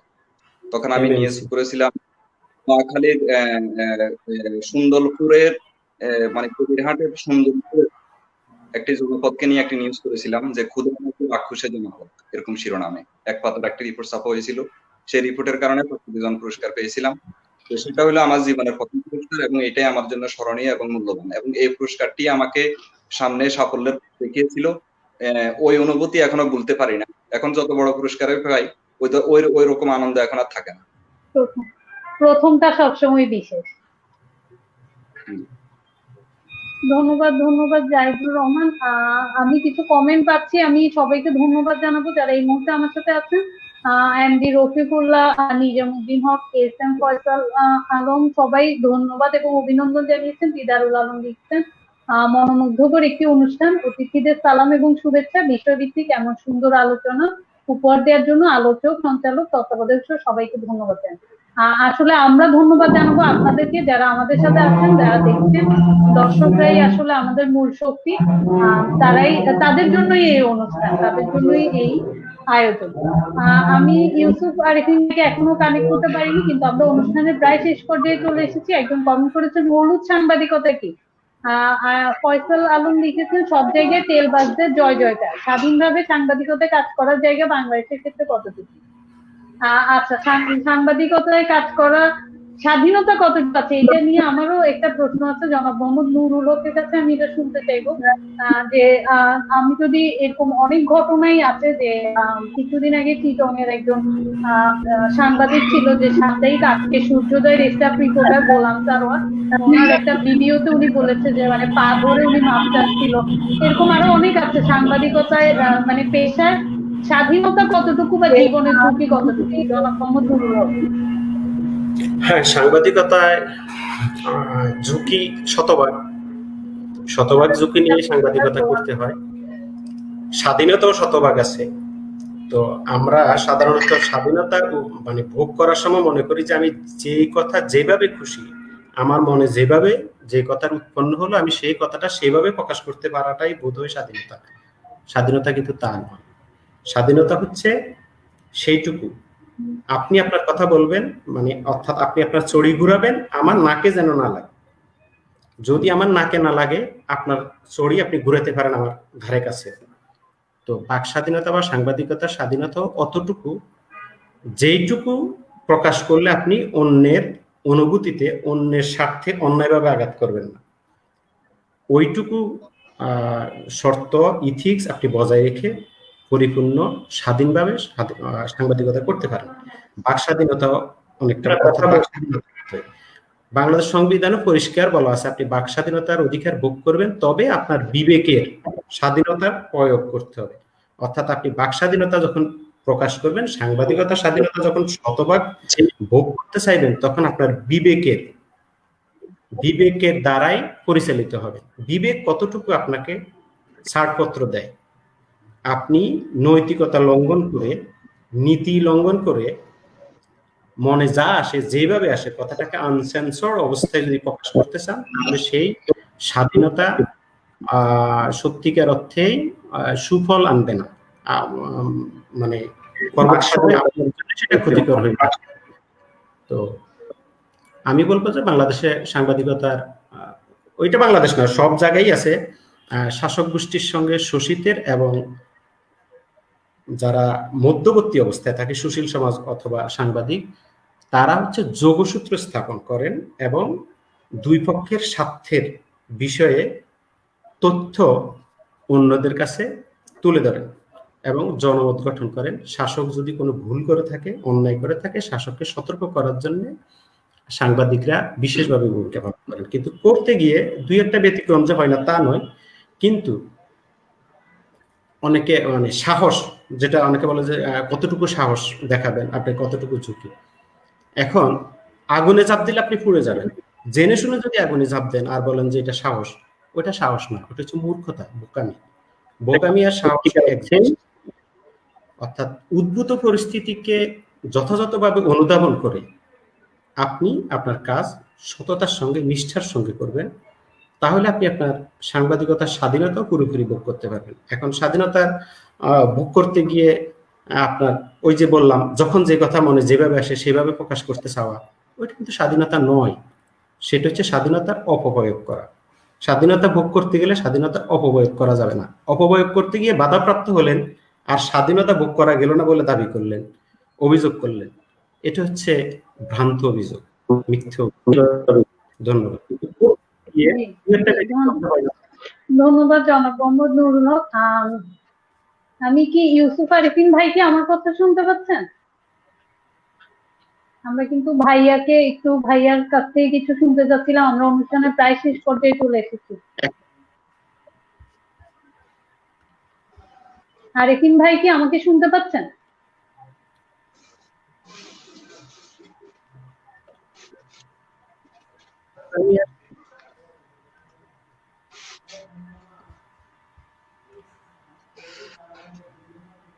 আরিফিন ভাইকে কিন্তু আমরা শুনতে পাচ্ছি না। আমি কিন্তু কমেন্ট পাচ্ছি, একটা কবিতা শুনতে চাই, হক ভাইয়ের মুখে একটি কবিতা শুনতে চাই। আচ্ছা, অনেকেই কমেন্ট করছেন যে হক ভাইয়ের কাছে কবিতা শুনতে চায়। আমি জানি না উনি আমাদেরকে কবিতা শোনাবেন কিনা। আমার তো মুখস্থ থাকে না, মুশকিল তো ওই জায়গায়। দুই লাইন আমরা অনুষ্ঠান শেষ করবো আজকে। জনাব মোহাম্মদ নুরুল হক ভাইয়ের কবিতা দিয়ে শেষ করবো আজকে। আমি কি, আরিফিন ভাই কি আমাকে শুনতে পাচ্ছেন?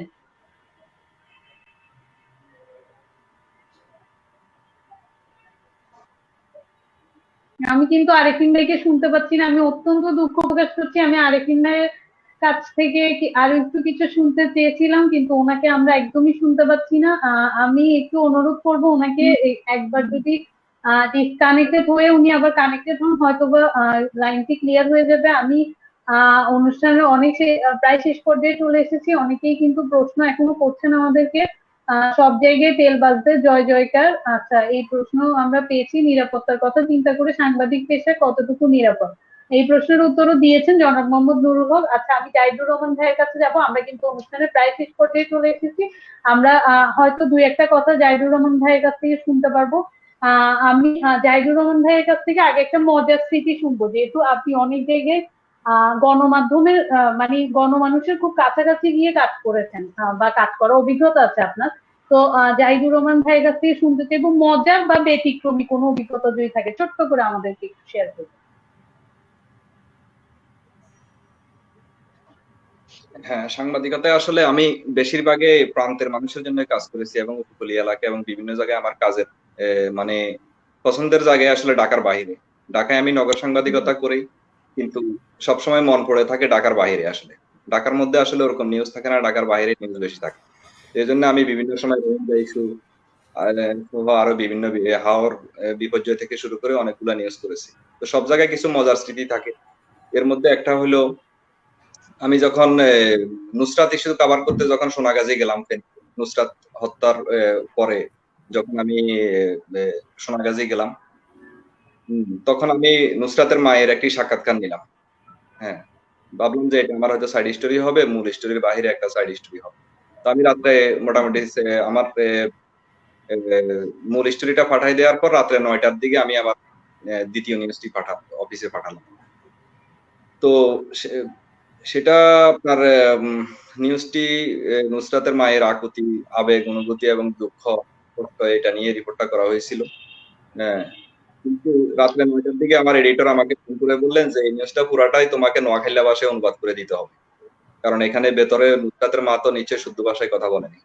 তো তখন আমি এটা অনুবাদ করে দিলাম বিভিন্ন জায়গায়, যে যেখানে যেখানে উনি ঠিক যে ভাষায়, নোয়াখালীর ভাষায় যেভাবে বলছেন আমি ঠিক ওইভাবে করে দিলাম।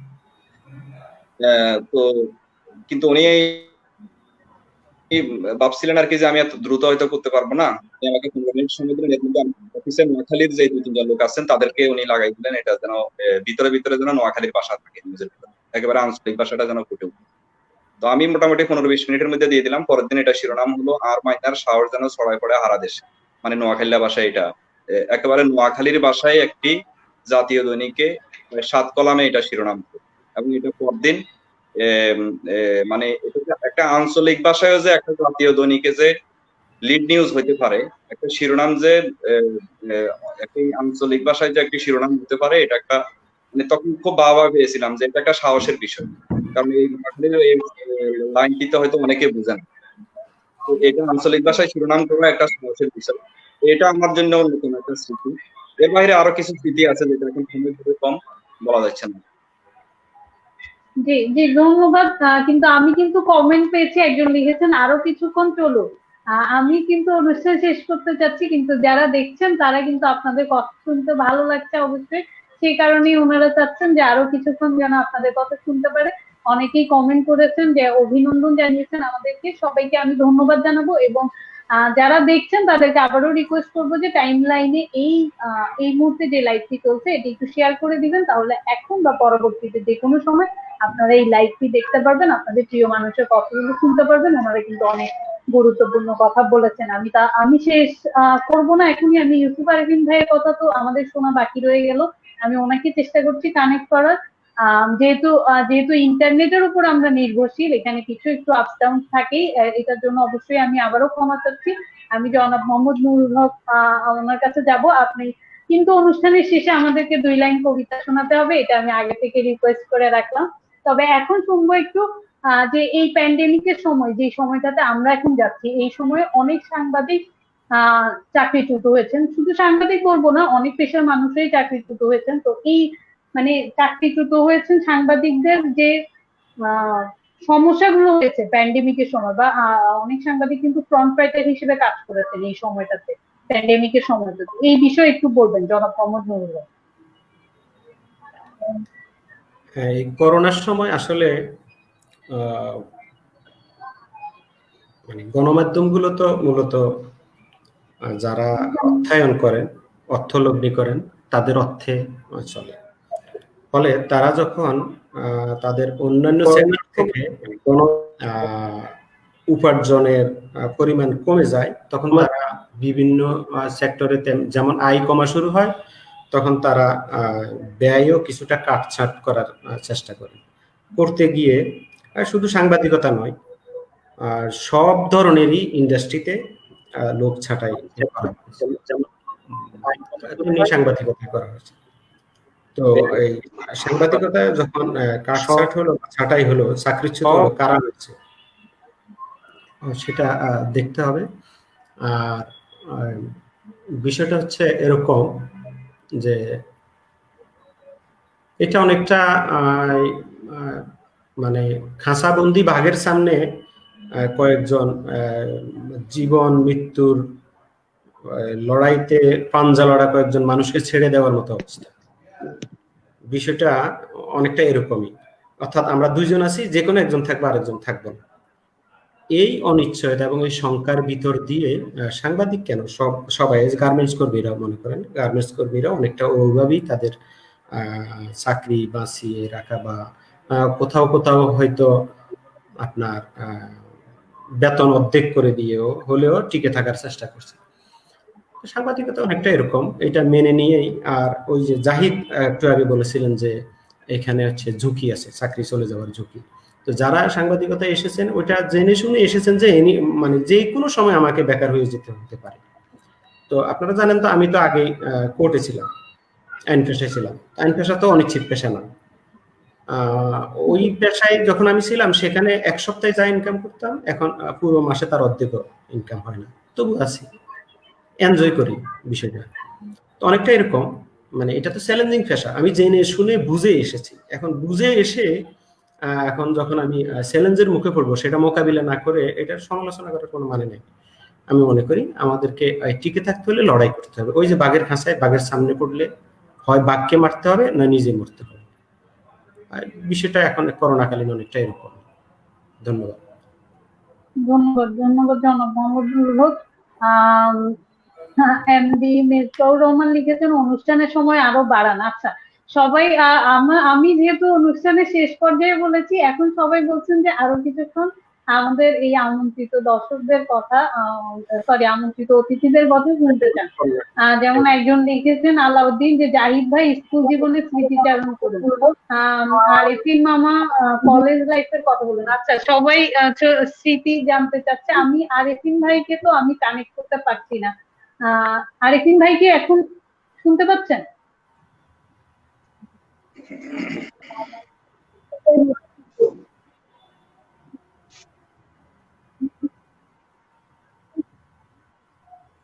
আরেফিন ভাইকে তো আমি শুনতে পাচ্ছি না। আরেফিন ভাই, আপনি কি আমার কথা শুনতে পাচ্ছেন?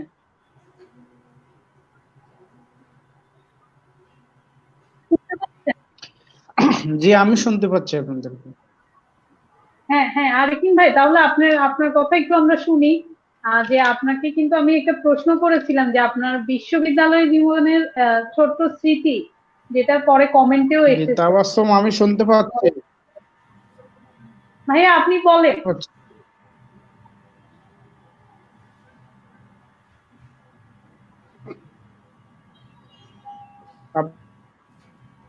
আমি শুনি।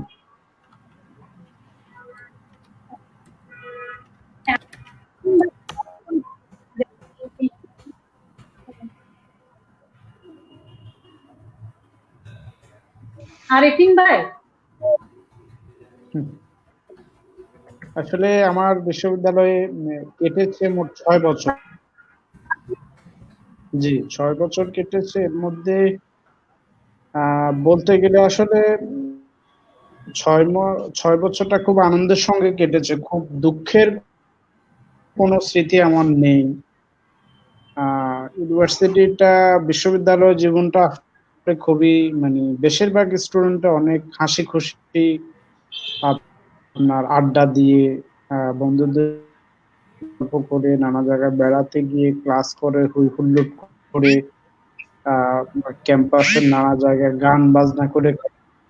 জি, তো আমার এই বিশ্ববিদ্যালয় জীবনটা খুবই ভালো কেটেছে। আমার স্মৃতি বলতে গেলে একটা দুটো আমার এ সময় মানে একদম স্পেসিফিক করে আমি বলতে পারবো না। পুরো সময়টাই ছিল খুব ভালো কেটেছে। তবে একটা মানে এটা আমার সারা জীবনে আমার মনে থাকবে। সেটি হলো যে একটা ছেলের সঙ্গে আমার খুব সখ্যতা ছিল, খুব ভালো।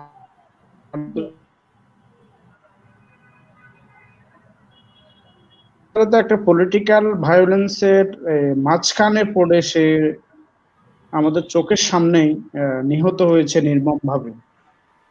এই স্মৃতিটি আমি এখনো বলতে পারছি না। এটি মনে হলে আমার মানে ওর জন্য খারাপ। এই একটাই স্মৃতি আমার বিশ্ববিদ্যালয় জীবনে। আর বাদ বাকি স্মৃতি বলতে যে 6 বছর আমরা মানে খুবই আনন্দে কেটেছে আমাদের বিশ্ববিদ্যালয় জীবন। খুবই নিরাপদে কেটেছে, কোনো ঝামেলাই হয়নি। বন্ধুদের সঙ্গে মিলেছিলাম, পড়াশোনা করেছি নিয়মিত। এই আর কি, মানে সুখ স্মৃতি বলতে গেলে স্পেসিফিক বড় কোনো কিছু নেই। সবগুলো সব সময় একই রকম কেটেছে। আচ্ছা আচ্ছা, সবটাই সুখ স্মৃতি, বেশিরভাগটাই সুখ স্মৃতি, এটাই আমরা জেনে নিলাম। ধন্যবাদ জনাব ইউসুফ আরেফিন ভাইকে। আমি ভাইয়ার কাছে তো আরো দুই একটা প্রশ্ন ছিল, ভাইয়া একটু কানেকশনের সমস্যার কারণে আমি কিন্তু ভাইয়ার কথা শুনতে পারিনি। আমরা অনুষ্ঠানের এখন কিন্তু অলমোস্ট শেষ পর্যায়ে চলে এসেছি। আমি হয়তো একটা বা দুইটা প্রশ্ন নিতে পারবো। আমি জনাব মোহাম্মদ নুরুল হকের কাছে এখন একটু যাব। ছোট্ট করে ভাইয়া একটু শুনবো যে অতীত কি হানা দেয় বারে বারে এই নাগরিক জীবনে? বুঝিনি জি, আমি। অন্বেষা। আমি এই মুহূর্তে মোহাম্মদ নুরুল হক ভাইয়ের কাছে যাব। ভাইয়াকে আমি জানতে চাচ্ছি যে আপনার অতীত কি হানা দেয় বারে বারে এই নাগরিক জীবনে? হ্যাঁ, মানুষ মাত্রই অতীত এটা কি বলবো, অতীত স্মৃতিকাতরতায় ভোগে, আমিও ভুগি। আমার মধ্যেও অতীত বারবার হানা দেয়। ধন্যবাদ। আচ্ছা, ধন্যবাদ ধন্যবাদ। ছোট্ট করে ভাইয়া বলেছেন। আচ্ছা, আমরা কিন্তু ভাইয়া কবিতা শুনবো, আপনি কিন্তু প্রস্তুত থাকেন। আমি কিন্তু অনুষ্ঠান শেষ করব না আপনার কবিতা না শুনে। আমি একটু জাহিদুর রহমান ভাইয়ের কাছে যাব, যে জাহিদুর রহমান ভাই যদি একটু বলেন, আমরা কিন্তু শেষ পর্যায়ে চলে এসেছি। আপনার একটা আমরা অনেক সাংবাদিকদের প্রতি কি বলবো, অভিযোগ শুনি যে আমাদের দেশে ইনভেস্টিগেশন জার্নালিজমের অভাব অনেক বেশি। আপনি কি এই কথার সাথে একমত? হ্যাঁ, এটা তো অবশ্যই একমত। মানে এই ইনভেস্টিগেশন জার্নালিজমে এখন বাংলাদেশের সবচেয়ে বড় সংকট চলছে। এটার নানা কারণ আছে। আমি কি অনুসন্ধান করব? অনুসন্ধান, আমি যে বিষয় নিয়ে অনুসন্ধান করতে যাব সেখানে কোনো একটা বাধা আছে, কারো না কারো একটা ইন্টারেস্ট আছে। হয় কোনো ব্যবসায়ীর ইন্টারেস্ট আছে, নাহলে কোনো সরকার মানে গভর্নমেন্টের ইন্টারেস্ট আছে, অথবা সরকারি কোনো আমলার ইন্টারেস্ট আছে। তো এটা অন্য সময়, গত কয়েক বছর ধরে এই প্রবলেমটা সবচেয়ে বেশি।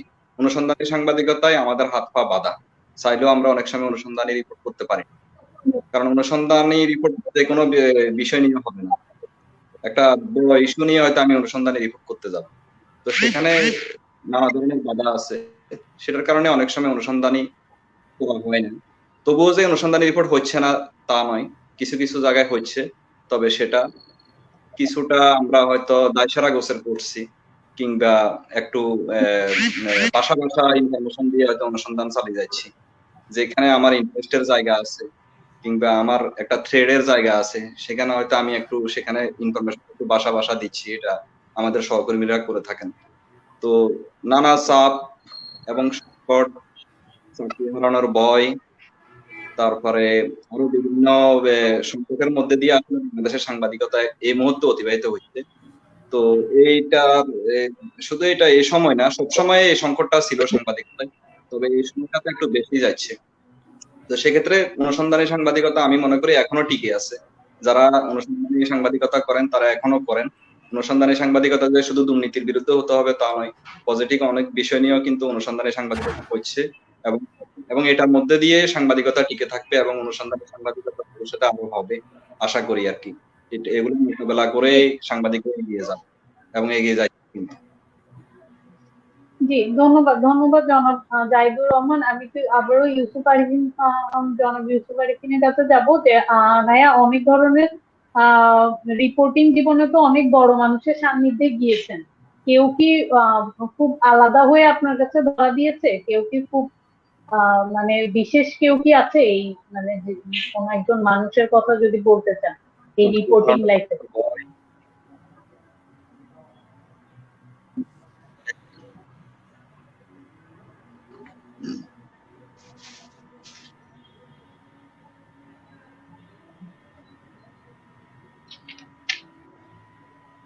আরিফিন ভাই,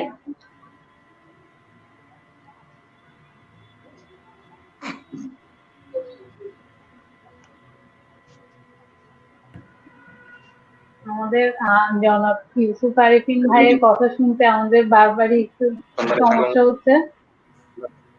সেটা আরো হবে।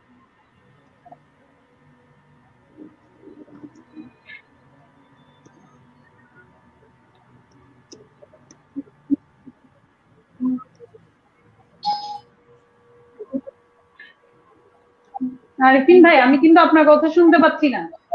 আমাদের আমাদের মানে কি বলবো, আমাদের আসলে দুঃখ প্রকাশ করছি যে আমরা ওনার কাছে বারবার যাচ্ছি, বাট ওনার কথাগুলো ক্লিয়ারলি শোনা যাচ্ছে না।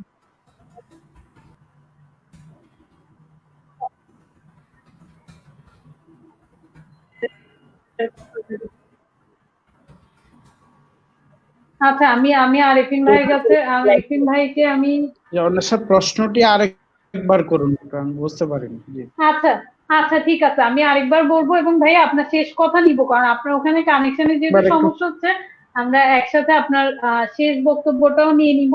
যে আমি জানতে চাচ্ছিলাম যে এই রিপোর্টিং জীবনে আপনি তো অনেক বড় মানুষের সান্নিধ্যে গিয়েছেন, অনেক ধরনের মানুষের কাছাকাছি যাওয়ার, দয়া করে আরেকবার করুন।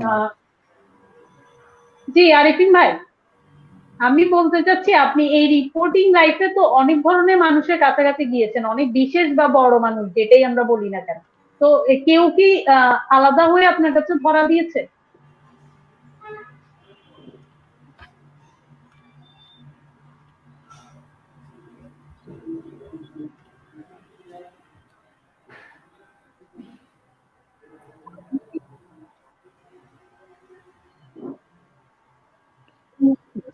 আচ্ছা, আমি কিন্তু আবারও আরেফিন ভাইয়ের কথা শুনতে পাচ্ছি না। আমি যাই না আরেফিন যে ভাইয়ের আপনি বাসায় অন্বেষা হয়তো আজকে আরেকবার নেট প্রশ্নটি করুন যে রিপোর্টিং করতে গিয়ে বড় বড় মানুষের কাছে আমি যাই, বুঝতে পেরেছি, আর পরের অংশ বুঝতে পারেন। আচ্ছা, না আমি বলতে চাচ্ছিলাম কেউ কি আপনার কাছে আলাদা হয়ে ধরা দিয়েছে, কেউ কি খুব বিশেষ কেউ কি এর মধ্যে আছে? এবং ভাই আপনি যদি আমাদের এই অনুষ্ঠান নিয়ে শেষ কিছু বলার থাকলে সেটাও একটু বলবেন।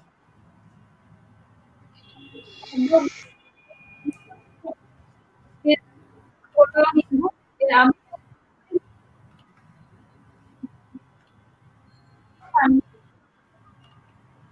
অনেক ধরনের সুযোগ হয়েছে আমার। জি,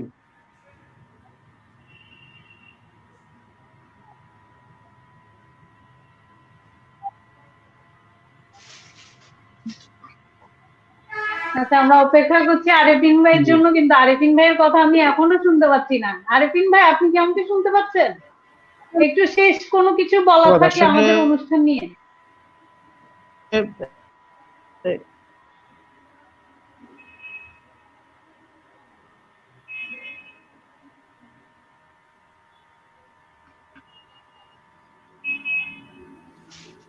আমি মূলত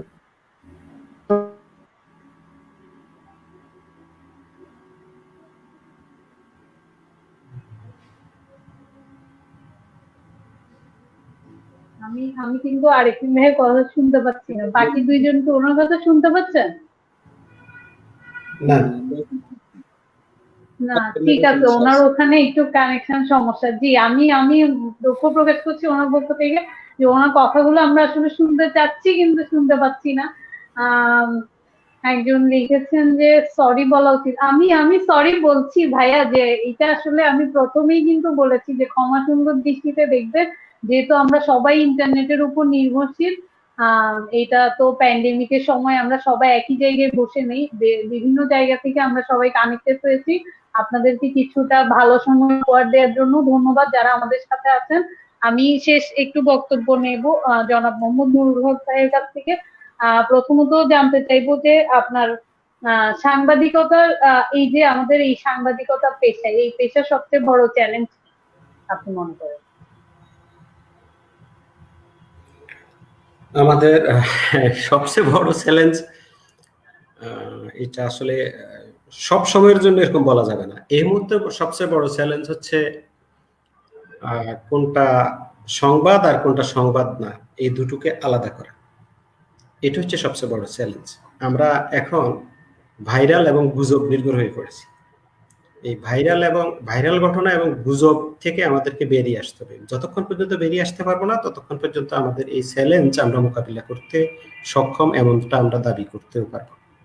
ধন্যবাদ। জি, ধন্যবাদ।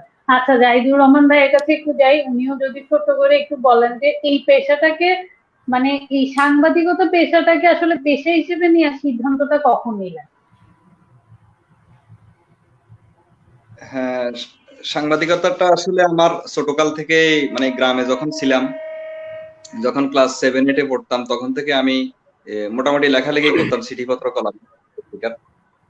তারপরে দেখলাম যে আমার এলাকায় যে জলদস্যু বনদস্যুদের যে আবির্ভাব, এটা মানে এক ধরনের বিভীষিকাময় পরিস্থিতি তৈরি হয়েছে সুবর্ণচরে। সেটাও আমার নিজ চোখে আমি দেখছি অনেক কিছু। তারপরে আমি কিছুদিন নোয়াখালীতে সাংবাদিকতা শুরু করলাম একটা ট্রেনিং নিয়ে। তো সেখানে একটি লোকাল দৈনিকের আমি নিউজ এডিটর দায়িত্ব পালন করেছি প্রায় 2.5 বছর। তো তখন এক ধরনের একটা, মানে ওই লোকাল সাংবাদিকতার নেশায় আমি ডুবে গিয়েছিলাম। মানে আমার মনে হচ্ছিল যে এটা দিয়ে আমার জীবন মনে হয় শেষ হয়ে যাবে। মানে ওখানে খুব ভালো ছিলাম মোটামুটি, মানে লোকালি খুব। কিন্তু একটা সময়ে আমি যখন ইন্টারমিডিয়েট পাস করলাম, তখন আমার মেজো ভাই তিনি আমাকে বললেন যে তোমার তো জীবন এইভাবে চলবে না, তুমি ওখানে লোকালি, আমার ইচ্ছা ছিল আর কি ইন্টারমিডিয়েট পাস করে হয়তো সোমনি কলেজ বা নোয়াখালী কলেজে ভর্তি হয়ে যাবো আর পাশাপাশি লোকাল সাংবাদিকতা করবো। কিন্তু উনি তখন এটাতে উনি বললেন যে তোমার তো জীবন এইভাবে তাহলে শেষ হয়ে যাবে, লোকালি সাংবাদিকতা করবা, লাইফটা তো এইভাবে কেটে যাবে, এটা তো খুব কষ্টের জীবন হবে। তখন উনি আমাকে ঢাকায় নিয়ে আসলেন, ঢাকায় নিয়ে এসে আমি সাংবাদিকতায় ভর্তি হলাম স্ট্যানফোর্ড বিশ্ববিদ্যালয়, জার্নালিজম অনার্স। তো আসলে তখন থেকে আমি সাংবাদিকতাটাকে পেশা হিসাবে নিয়ে নিছি। একদিকে পড়াশোনা, আরেকদিকে হলো আমি একটা চাকরি নিলাম, একটা নিউজ এজেন্সিতে একটি চাকরি নিলাম। সেই থেকে মূলত আমার পেশা হিসাবে সাংবাদিকতা শুরু। এর আগে মফস্বলে যে কয়দিন সাংবাদিকতা করছি সেটাকে আসলে পেশা হিসাবে নিই নাই, সেটা আসলে এনজয় করেছি। কিন্তু ঢাকায় আমি 2009 সালে ঢাকায় আসার পর থেকে 2009 সাল থেকে মূলত পেশা হিসাবে নিয়েছি এবং এখন পর্যন্ত সাংবাদিকতা আমার পেশা, আর আমার অন্য কোনো কাজ নাই, সারাদিন এটাই করি। ধন্যবাদ। আচ্ছা, ধন্যবাদ ধন্যবাদ। মানে পড়া শুরুর আগেই কিছুটা আপনি সাংবাদিক হয়ে গেছেন, এরকম একটা ব্যাপার। ধন্যবাদ। আমি একটু শেষ প্রশ্ন নিব, জনাব মোহাম্মদ নুরুল হক ভাইয়ের কাছে যাব। অনেকেরই প্রশ্নটা ছিল, আমি দুই একটা কমেন্টও পেয়েছি, যে সাংবাদিকতা করতে গিয়ে কি কখনো বিপদের সম্মুখীন হয়েছেন, এরকম যদি কোনো মানে অভিজ্ঞতা থাকে। হ্যাঁ, জাহিদ ভাই বলুন। হ্যাঁ, জাহিদ ভাই। না, জাহিদ ভাই না, বলুন, আমি কি বলতেছেন? না, না ওই আমি আমি ভাবছি যে সাংবাদিকতায় বিপদের সম্মুখীন হয়েছেন কিনা, এটা মনে হয় আমাকে প্রশ্ন করছে কিনা। আচ্ছা, হ্যাঁ, না আপনি বলতে পারেন, সমস্যা নেই, বলুন। আমার যেটা হলো আমি প্রতিনিয়তই বিপদের সম্মুখীন হয়ে আজকে একটা লিগেল নোটিশের জবাব দিলাম। 15 দিনের মধ্যে যদি লিগেল নোটিশের জবাব না দিই মোটামুটি মামলা করার মতো, সেই জবাবটা দিলাম আজকে বিকালে। তো এখন আমার ডয়ারে প্রায় 10-12টা প্রতিবাদ লিপি পড়ে আছে। তো যেটা মনে করে যে আমার নিউজ যদি দুর্বল হয় সেক্ষেত্রে আমি প্রতিবাদ ছাপি, দুর্বল না হলে আমার নিউজে যদি মনে করি যে আমার সমস্ত তথ্য প্রমাণ আছে, সবকিছু আছে, কোনো সমস্যা নাই। কারণ প্রতিবাদ ছাপাটাও এখন এক ধরনের মানে অপরাধীদের বাঁচার এক ধরনের কৌশল, যে আমার প্রতিবাদ ছাপা মানে হলো নিউজ ভুল, মিথ্যা, প্রতিবাদের বক্তব্য থাকুক না থাকুক। এই জন্য আমার ম্যাক্সিমাম নিউজে আমি প্রতিবাদ, যদি আমার নিউজ যদি সঠিক থাকে আমি প্রতিবাদ ছাপাই। তো ঝুঁকি তো সবসময় থাকে, যেমন আমি হাওড় নিয়ে যখন কাজ করছিলাম তখন আমি সিলেটের সবচেয়ে বড় ব্যবসায়ীর বিরুদ্ধে নিউজ করছিলাম, হাওড় নিয়ে এমপি রতনের বিরুদ্ধে নিউজ করেছিলাম। আমি সুবর্ণচর নিয়ে যখন কাজ করছি তখনও তো আমার থ্রেড আসছে। আমি 6 পর্বের রিপোর্ট করছিলাম সুবর্ণচরে, দখল হয়ে যাচ্ছে নতুন বাংলাদেশ, এরকম 6 পর্বের রিপোর্ট করছি। সুবর্ণচরে এমন কোনো দখলদার নাই যার নাম ওই রিপোর্টে আসেনি। এবং সমকালের ইতিহাসে একসঙ্গে 2200 শব্দের রিপোর্ট একদিনে 2200 শব্দের রিপোর্ট নিউজ ছাপা হয়নি। সুবর্ণচরের নিউজ 2200 শব্দের রিপোর্ট ছাপা হয়েছিল এবং সেখানে সুবর্ণচরের সমস্ত দখলদারদের নামে এসেছে, আওয়ামী লীগ, বিএনপি, জাতীয় পার্টি, জামাত থেকে শুরু করে, কারণ দখল তো সব দল মিলেমিশে করে, জমি দখল সবার নাম আসছে, থ্রেড প্রতিনিয়ত আছে। এবং এটা তো আমরা এটা মানে মেনে এসেছি যে ঝুঁকি থাকবে, যে কোনো মুহূর্তে যে কোনো ধরনের সমস্যা হইতে পারে। তো এই জন্য এটাকে আমরা মানে কখনো এটাতে বিচলিত হই না, কারণ জেনে শুনেই তো আমরা এখানে আসছি। তো এই আর কি, ঝুঁকির মধ্যে যাচ্ছি। জি, ধন্যবাদ ধন্যবাদ জনাব জাহিদুর রহমান। একটু জনাব মোহাম্মদ নুরুল হক ভাইয়ের কাছে যাব। আচ্ছা, আমারটা হচ্ছে গিয়ে ওই post of honour post of danger বলে একটা প্রবাদ আছে ইংরেজি। তো আমি যেহেতু যেই পদে আছি, তা আমার হচ্ছে দুটো ভাগ আর কি। নজরুল যেমন বললেন যে মম এক হাতে বাঁকা বাঁশের বাঁশরি, আর হাতের অনুতুর্য। তো আমাকে ভাগ করলে দুটো দিক, একটা হচ্ছে ডেস্ক আর একটা হচ্ছে রিপোর্টিং। তা আমার রিপোর্টিং সাইড যখন ঝুঁকিতে থাকে তখন আমি কিন্তু ঝুঁকিমুক্ত থাকি না। আমার রিপোর্টিং টিমের সদস্যরা যখন কোনো বিপদে পড়েন পরোক্ষভাবে তার অভিঘাত আমার উপরে এসে পড়ে। ডেস্ক অনেকটা নিরাপদ, বাট রিপোর্টিং হচ্ছে 24 ঘন্টার ঝুঁকির ভিতর দিয়ে থাকেন, ফলে আমাকে ওই 24 ঘন্টা তাদের সঙ্গে সংযুক্ত থাকতে হবে। আর ছোটখাটো হুমকি, এই বিষয়গুলো আসলে না বলি, ওগুলো থাকে, ওগুলা আমরা মোকাবিলা করব বলেই সাংবাদিকতা এসেছি, না হলে তো আসতাম না, তাই না? ধন্যবাদ। জি জি, ধন্যবাদ জনাব মোহাম্মদ নুরুল হক। আমরা কিন্তু আচ্ছা, এক কমেন্ট করেছেন ইউসুফ আরিফিনের জরিমানা হবে, তার কথা শোনার জন্য এতক্ষণ অপেক্ষা করেও শুনতে পারলাম না। আচ্ছা ঠিক আছে, জরিমানা হবে। নুরুল হক ভাই এবং জাহিদ মামাকে ধন্যবাদ, অনেক ভালো লাগলো আপনাদের দেখে এবং শুনতে পেরে। আমি ধন্যবাদ দিব যারা কমেন্ট করছেন, যারা দর্শকরা আছেন এতক্ষণ ধরে শুনেছেন আমাদের কথা। আমরা কিন্তু অনুষ্ঠানের একদম শেষ পর্যায়ে চলে এসেছি। আমি জনাব জাহিদুর রহমানের কাছে যাব, শেষ বক্তব্য নিব আমাদের অনুষ্ঠান সম্পর্কে, এবং আপনি যদি কিছু বলতে চান সবকিছু মিলিয়ে শেষ একটা বক্তব্য। আমি বিশেষ করে সুবর্ণ স্যার, আসলে আমার জন্ম, বেড়ে ওঠা এবং এখনো অনেক স্মৃতি কাতর হই সুবর্ণ স্যারের কথা মনে হলে। এবং মানে আমার অন্যতম প্রিয় জায়গা তো আমার জন্মস্থান। আমার জন্মস্থানের মানুষগুলি আমার সবচেয়ে প্রিয়, সব সময় সুবর্ণ স্যার আমার।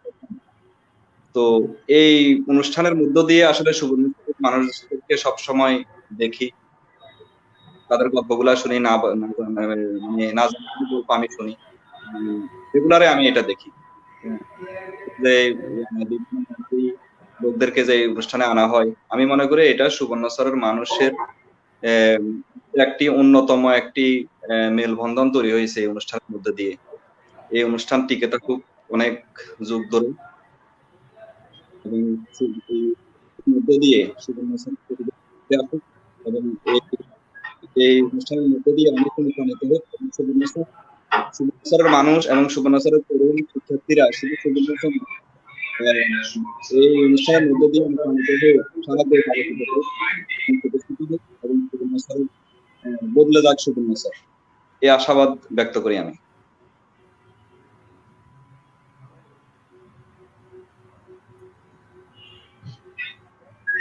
ধন্যবাদ, ধন্যবাদ জনাব জাহিদুর রহমান ভাইয়াকে, ধন্যবাদ এবং কৃতজ্ঞতা জানাবো যে এতক্ষণ আপনি আমাদের সাথে ছিলেন, আমাদেরকে সময় দিয়েছেন ব্যস্ততার ফাঁকেও। আমি আশা করি যে সবসময় সময়ের আলাপনের সাথে থাকবেন আপনারা। আপনাদের সকল উপদেশ যদি আমাদের অনুষ্ঠানের সাথে থাকে তাহলে অনুষ্ঠান অনেক এগিয়ে যাবে। আমি শেষ বক্তব্য নিব জনাব মোহাম্মদ নুরুল হকের, তিনি কবি এবং প্রাবন্ধিক এবং বার্তা সম্পাদক হিসেবে কর্মরত আছেন risingdigi.com এ। আমি শেষ বক্তব্য নিব এবং একটি কবিতা শুনবো, এটা কিন্তু শোনাতে হবে আমাদের। ধন্যবাদ। আমি ওই 2 লাইন একটু শোনাই। মানে এই মুহূর্তে মোবাইল ইন্টারনেটে সার্চ দিয়ে যেটুকু পেলাম আর কি, কারণ আমার তো খুব উপস্থিতি নেই কবিতা বিষয়ে। তো আমার শেষ কবিতার বই উপবিকল্প সম্পাদকীয়, ওখানে একটা কবিতা আছে জংলি কুসুম, ওখান থেকে আমি 6-7 লাইন বলছি। যদি ভুল করে কোনো ভুল ফুল ফোটে তোমাদের ছাদে, জেনে রেখো সে ভুল আমি। জেনে রেখো তোমার খোঁপায় ঠাঁই হলো না, তাই ফুটেছি অকালে হৃদয়ের ধাবি নিয়ে জংলি কুসুম। কাছের দেয়াল ঘেরা তুমি আমি, আমাদের পৃথিবী, তবু কেন মনে হয় এই ছু আহারে মানব স্বপ্ন। দেয়ালের ওপারেই থাক আমাদের বিশ্বে শুধু বয়ে যাক প্রেমের জোয়ার। আজকে এই অনুষ্ঠানে অন্বেষাকে আমি খুব 93-94 সনে খুব ছোট দেখেছি, 2 বছর কি 3 বছর বয়স বা 4 বছর বয়স এমন কিছু হবে। কাকির সাথে মানে ওর আম্মার সঙ্গে এসেছিল আমাদের বাড়িতে। আর ছিলেন ওর একজন বোন আছেন, বড় বোন ওর আলিয়া, আমার ক্লাসমেট ছিলেন। তো আলিয়া ছিলেন, হ্যাঁ ওই একবারই দেখেছি অন্বেষাকে। তারপর আজ প্রায় 28-29 বছর পরে আজকে দেখলাম, খুব ভালো লাগলো। জাহিদ ভাইয়ের সঙ্গে আমার প্রায় দেখা হয়, ইউসুফ আরিফিনের সঙ্গে আমার কখনো কথা হয়নি, কিন্তু তারকে আমি চিনি ব্যক্তিগতভাবে, যেহেতু ও ইয়েতে আমাদের সময় আছে, আমি একদা আমাদের সময় ছিলাম অনেক বছর, প্রায় 5-6 বছর আমাদের সময় ছিলাম। এর মধ্যে 3 বছর ফুল নিউজ এডিটর ছিলাম, 2 বছর ফুল নিউজ এডিটর ছিলাম, আর ইনচার্জ সব মিলে আরো 3 বছর ছিলাম। নুরুল হক ভাই হলো আমাদের সুবর্ণ সাংবাদিকদের মুরব্বী। না না না, আমাকে কেউ চেনে না। সাংবাদিকদের যে যেটা হচ্ছে মানে মুরব্বী হতে হলে সর্বজন বিদিত এবং চেনা হতো। আমাকে ওই অর্থে কেউ চেনে না, আমাকে ওই অর্থে কেউ চেনে না। আমি যে মাইজদিতে আমার যেখানে বাসা, থানা কাউন্সিল রাস্তার আশেপাশে যত বাসা বাড়ি আছে জিজ্ঞাসা করেন, আমাকে কেউ চেনে না। আমি যখন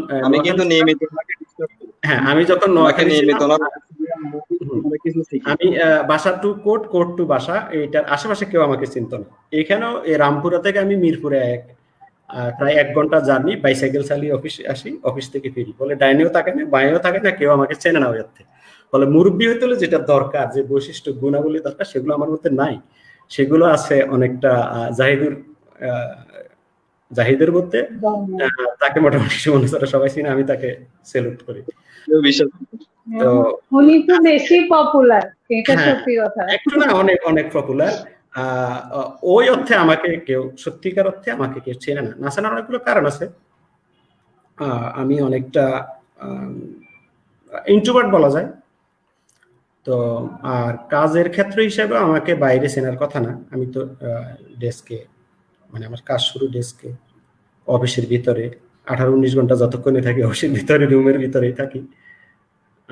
এই জন্য তো আজকের এই অনুষ্ঠানে আমাদের যারা দেখলেন, আমাদের সবার কথা যারা শুনলেন, আর এই অনুষ্ঠানে যারা আয়োজন করলেন, সবাইকে ধন্যবাদ, কৃতজ্ঞতা। আসসালামু আলাইকুম।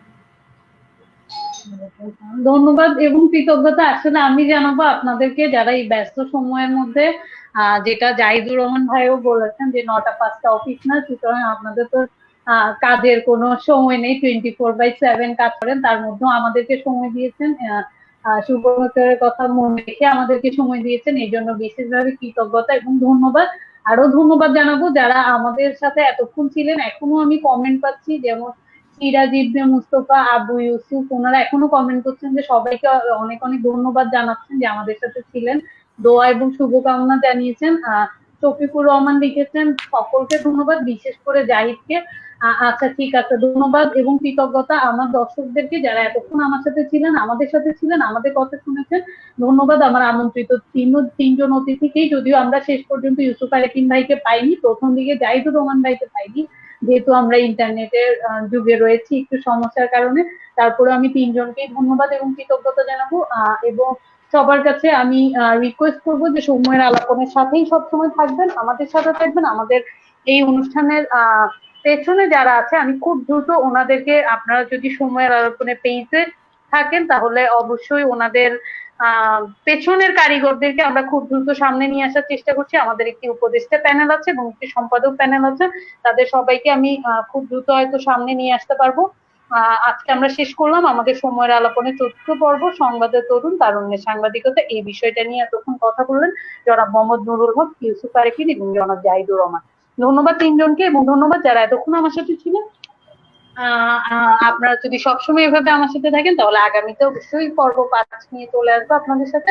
আমাদের এই অনুষ্ঠানে সার্বিক তত্ত্বাবধানে ছিল জনাব মিজান বিন মজিদ এবং আমি আপনাদের সাথে এতক্ষণ সঞ্চালক হিসেবে ছিলাম। সবাই ভালো থাকবেন, সুস্থ থাকবেন। আগামী পর্ব দেখার আমন্ত্রণ জানিয়ে এখানেই শেষ করছি। শুভরাত্রি।